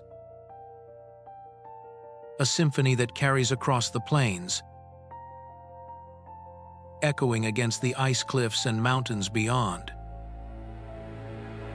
On the coastlines, walruses haul out onto the ice in great herds,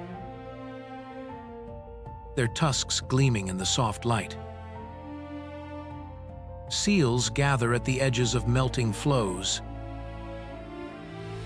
their young learning the art of diving, their sleek bodies carving arcs through the still water. Whales return too, following the trails of krill that bloom beneath the retreating ice. The bowhead sings again, its voice resonant and low. A hymn of survival that can travel for miles through the sea. Beneath the surface, fish swarm and feed, the entire ocean alive with movement. Above it all, the Arctic sun refuses to set, its light stretching endlessly, as if trying to hold the world in a single, golden breath. This is the time of plenty, but also of urgency. Every creature knows the clock is ticking. The warmth will not last. The light will not stay. The lemmings multiply with wild speed, hunted by foxes and owls who raise their young on this sudden feast. Caribou cross hundreds of miles in their migrations, calves running at their mother's heels as rivers thaw and widen beneath their hooves. Wolves follow the herds, strong and lean. their silhouettes cutting across the tundra like echoes of the wind. Even the bears wake from their long sleep, lean but determined, drawn to the coasts where seals rest and fish gather. To witness this world is to see life compressed into brilliance. Each day, a festival of existence. Flowers bloom. Seeds scatter. Young are born. Predators hunt. Prey flees. And all of it happens in the same fevered rush before the sun begins to sink again. The Arctic does not waste time, it burns with it. Every moment lived at full intensity, because the next may bring snow. Amid this explosion of life, humans have long stood as quiet observers, drawn north by wonder and necessity. For indigenous peoples, this cycle is not just spectacle, but sustenance. A sacred pattern that governs their own survival. They fish, hunt, and gather with respect, understanding the balance that sustains them. They know the ice, the light, the migrations. They live in rhythm with them, not against them. Their songs and stories tell of the same truth that every creature here knows. Nothing lasts. And that is what makes it precious. But the rhythm is changing. The ice melts earlier. The rivers flood higher. The flowers bloom sooner and fade faster. Some birds arrive to find their nesting grounds washed away. Some seals give birth on ice that crumbles beneath them. The Arctic's balance, once precise and perfect, wavers like a candle in shifting wind. And yet, even as the pattern bends, the will to live remains unbroken. The fox still hunts. The tern still flies. The bear still walks the shore at midnight beneath a sun that will not set. The Arctic summer is both miracle and warning. It shows us what life can do when given the smallest chance, how beauty and resilience can bloom in the harshest place. How even the briefest warmth can ignite an entire world. But it also whispers a truth that humankind must hear. If this world can change so quickly, so can ours. As the season turns and the first hint of frost returns to the air, the great migrations begin again. The birds rise into the endless sky, heading south to follow the light. The caribou turn. The wolves vanish into shadow. And the tundra falls silent once more.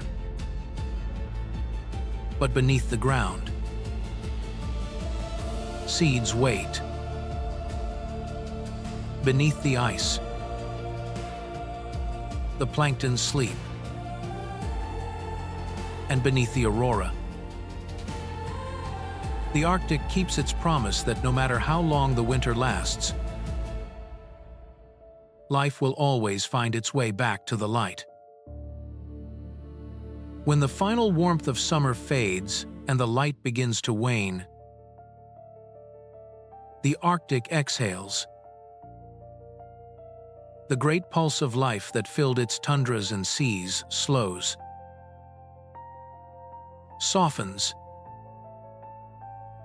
and begins to fold back into silence. The air grows still. The rivers turn to mirrors. And the animals that have danced beneath the sun now prepare for the return of the long night. This is the season of retreat, the solemn turning of the wheel, when the Arctic gathers itself into quiet strength for the darkness ahead. The tundra, once a carpet of color, begins to pale. Flowers close. Grasses bend beneath frost.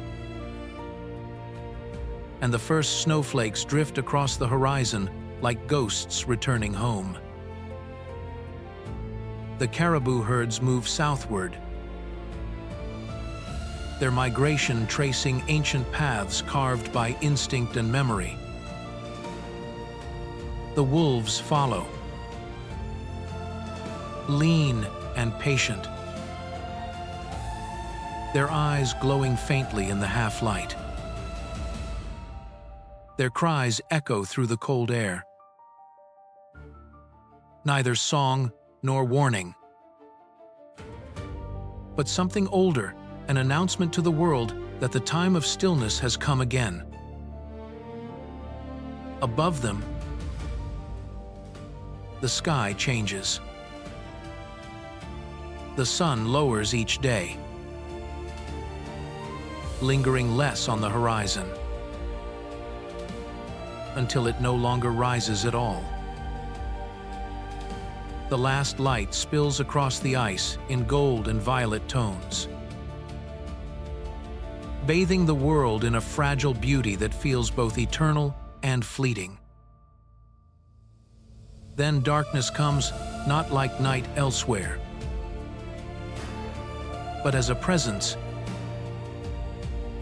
vast and unbroken. For months, the sun will not return. Yet this darkness is not death. It is the Arctic's heartbeat slowed to its quietest rhythm. Beneath the snow, foxes curl into their dens, wrapping their tails around themselves like silken scarves. Polar bears retreat to the slopes, mothers giving birth to cubs in hidden chambers of ice where warmth still lingers. On the sea, the last seals vanish into breathing holes, while whales dive deep into the blackness, following the echo of unseen currents. The ocean, though silent on the surface, thrums below with life, schools of fish moving like thought through the deep. Shrimp and krill rising in invisible tides. Even in the absence of light, the Arctic glows faintly with bioluminescence, a secret starlight beneath the sea. For those who live here, the Inuit, the Sami, the Nenets, this is not a season of fear, but of understanding. They have learned to read the quiet, to live by the whispers of wind and the language of ice. The long night is a time for memory, for story, for connection. Fires burn within snow houses. songs rise into the dark. And the people remember that survival here has always meant harmony, not conquest. The Arctic does not forgive arrogance, but it rewards respect. Yet even this eternal rhythm is shifting. The ice forms later now, thinner each year. The animals travel farther, driven by hunger to unfamiliar lands. Hunters find the old routes broken, the sea unpredictable. The silence deepens not from peace, but from absence. The long night still comes, but it feels different, less patient, less sure. Still, within that uncertainty, beauty remains. On clear nights, the aurora returns, rippling across the black sky in ribbons of emerald and violet. The colors reflect in the eyes of the sleeping world, a reminder that even in darkness, there is light. Each flicker across the heavens seems to whisper the same truth. The Arctic has always known that endings are not loss. They are preparation. When the wind rises, it carries snow across the plains like smoke, erasing all tracks, all signs of what was. But beneath that silence, life waits. Seeds sleep under the frost. Plankton drift in the depths, storing sunlight from the past season. Bears dream of spring, their cubs pressed close. The Arctic breathes slowly, gathering strength. And then, at last, after months of shadow, a faint line of gold touches the horizon. The first sunrise of the new year returns. Timid, yet unstoppable. The ice glows. The air glitters. And the long night ends. The Arctic awakens again. The same and yet forever changed. In that first light, every creature rises to meet the world anew. The fox leaves its den. The owl opens its wings. The bear steps from the cave, blinking at the glow. Above them, the aurora fades into dawn. The Arctic has endured another cycle cold. Silence and rebirth. This is its truth. The Arctic does not die, it transforms. It is a world built not on permanence, but on renewal. Not on certainty, but on resilience. Each winter teaches the same lesson to all who listen, that survival is not the defiance of darkness,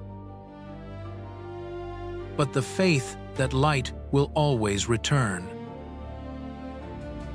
And so,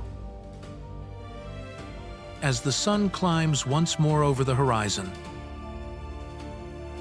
the frozen north breathes again. endless, ancient, and alive. At the edge of the world, where the sky touches ice and time moves like the tide, the Arctic stands as both memory and mirror. It is a land that remembers everything: the birth of oceans, the rise of storms, the silence before life began. Now, it stands at the turning point of its own story, watching the warmth creep closer each year, feeling the slow unraveling of its frozen skin. This is not just a place of cold and solitude anymore. It is a living question, a reflection of what humanity has done and what it still might choose to save. The ice that once seemed eternal now fractures under the weight of change. Sheets the size of continents drift apart, breaking into blue shards that melt into the sea. Glaciers retreat up the valleys they once carved, leaving behind gray bones of stone. Rivers of meltwater run across the ice like veins, glinting in the low light, carrying the memory of ages into the ocean. The Arctic breathes differently, now the old rhythm disrupted. The ancient silence broken by the crack of collapse. The animals that have shaped this world feel it first. The polar bear, once ruler of an endless frozen kingdom, wanders across open water, searching for ice that no longer forms. The seal mothers build dens on thin floes that vanish before their pups are grown. The foxes move farther inland. The caribou wander longer. The whales follow new routes. Their migrations no longer follow memory, but necessity. The map of survival is being redrawn, line by line, in melting snow. Above it all, the human presence grows, ships cutting through waters that were once locked in ice. Drills reaching into the seafloor. Cities burning fuels that quicken the thaw. The Arctic, once remote and untouched, now lies at the center of the planet's attention.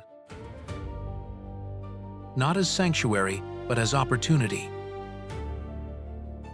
Yet every footprint left here marks a contradiction: progress built on disappearance.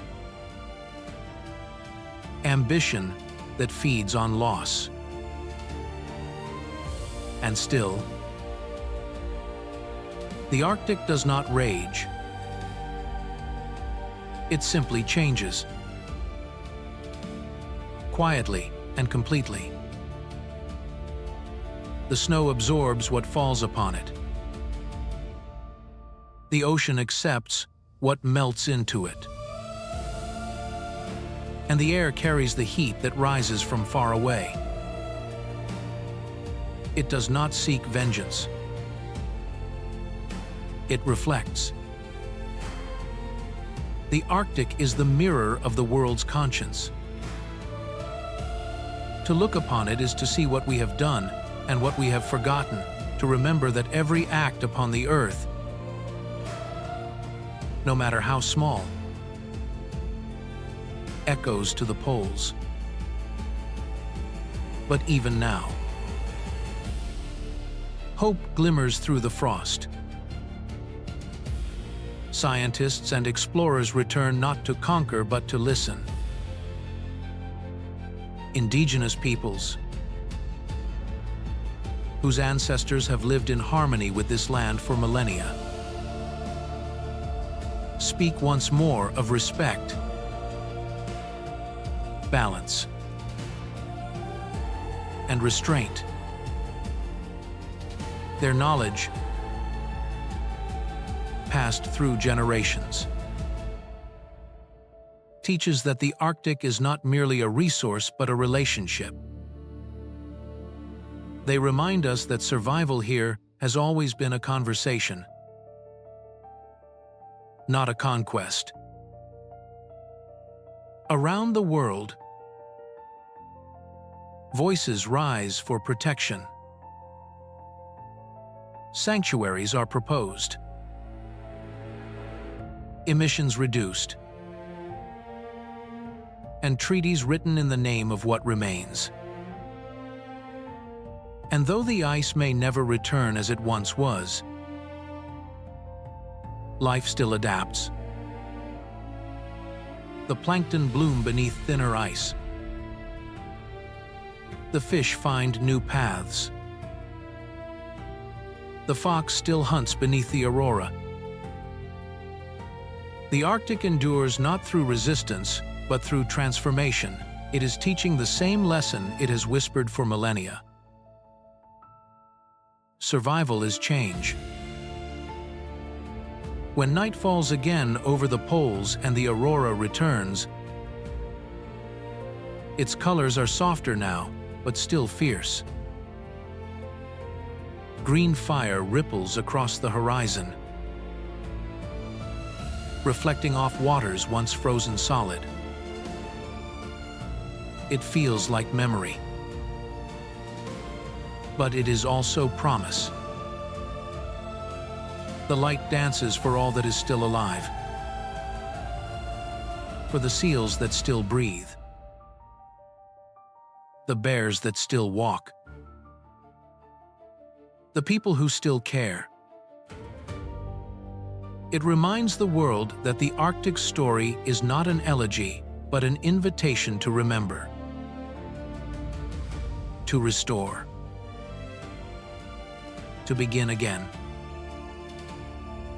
As dawn breaks over a thawing sea,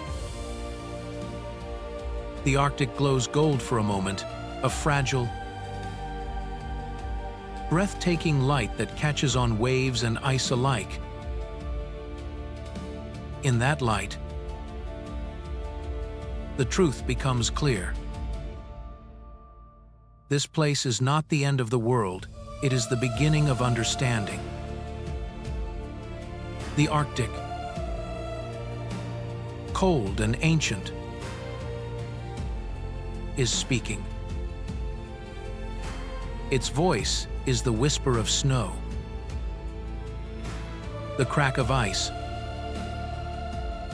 the call of wind through emptiness. It asks only that we listen, that we remember what it means to belong to a living planet.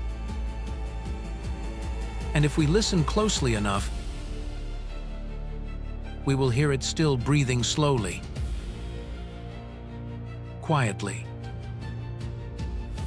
endlessly, the pulse of the earth itself. For though the ice may fade, the spirit of the Arctic remains, resilient, luminous, alive.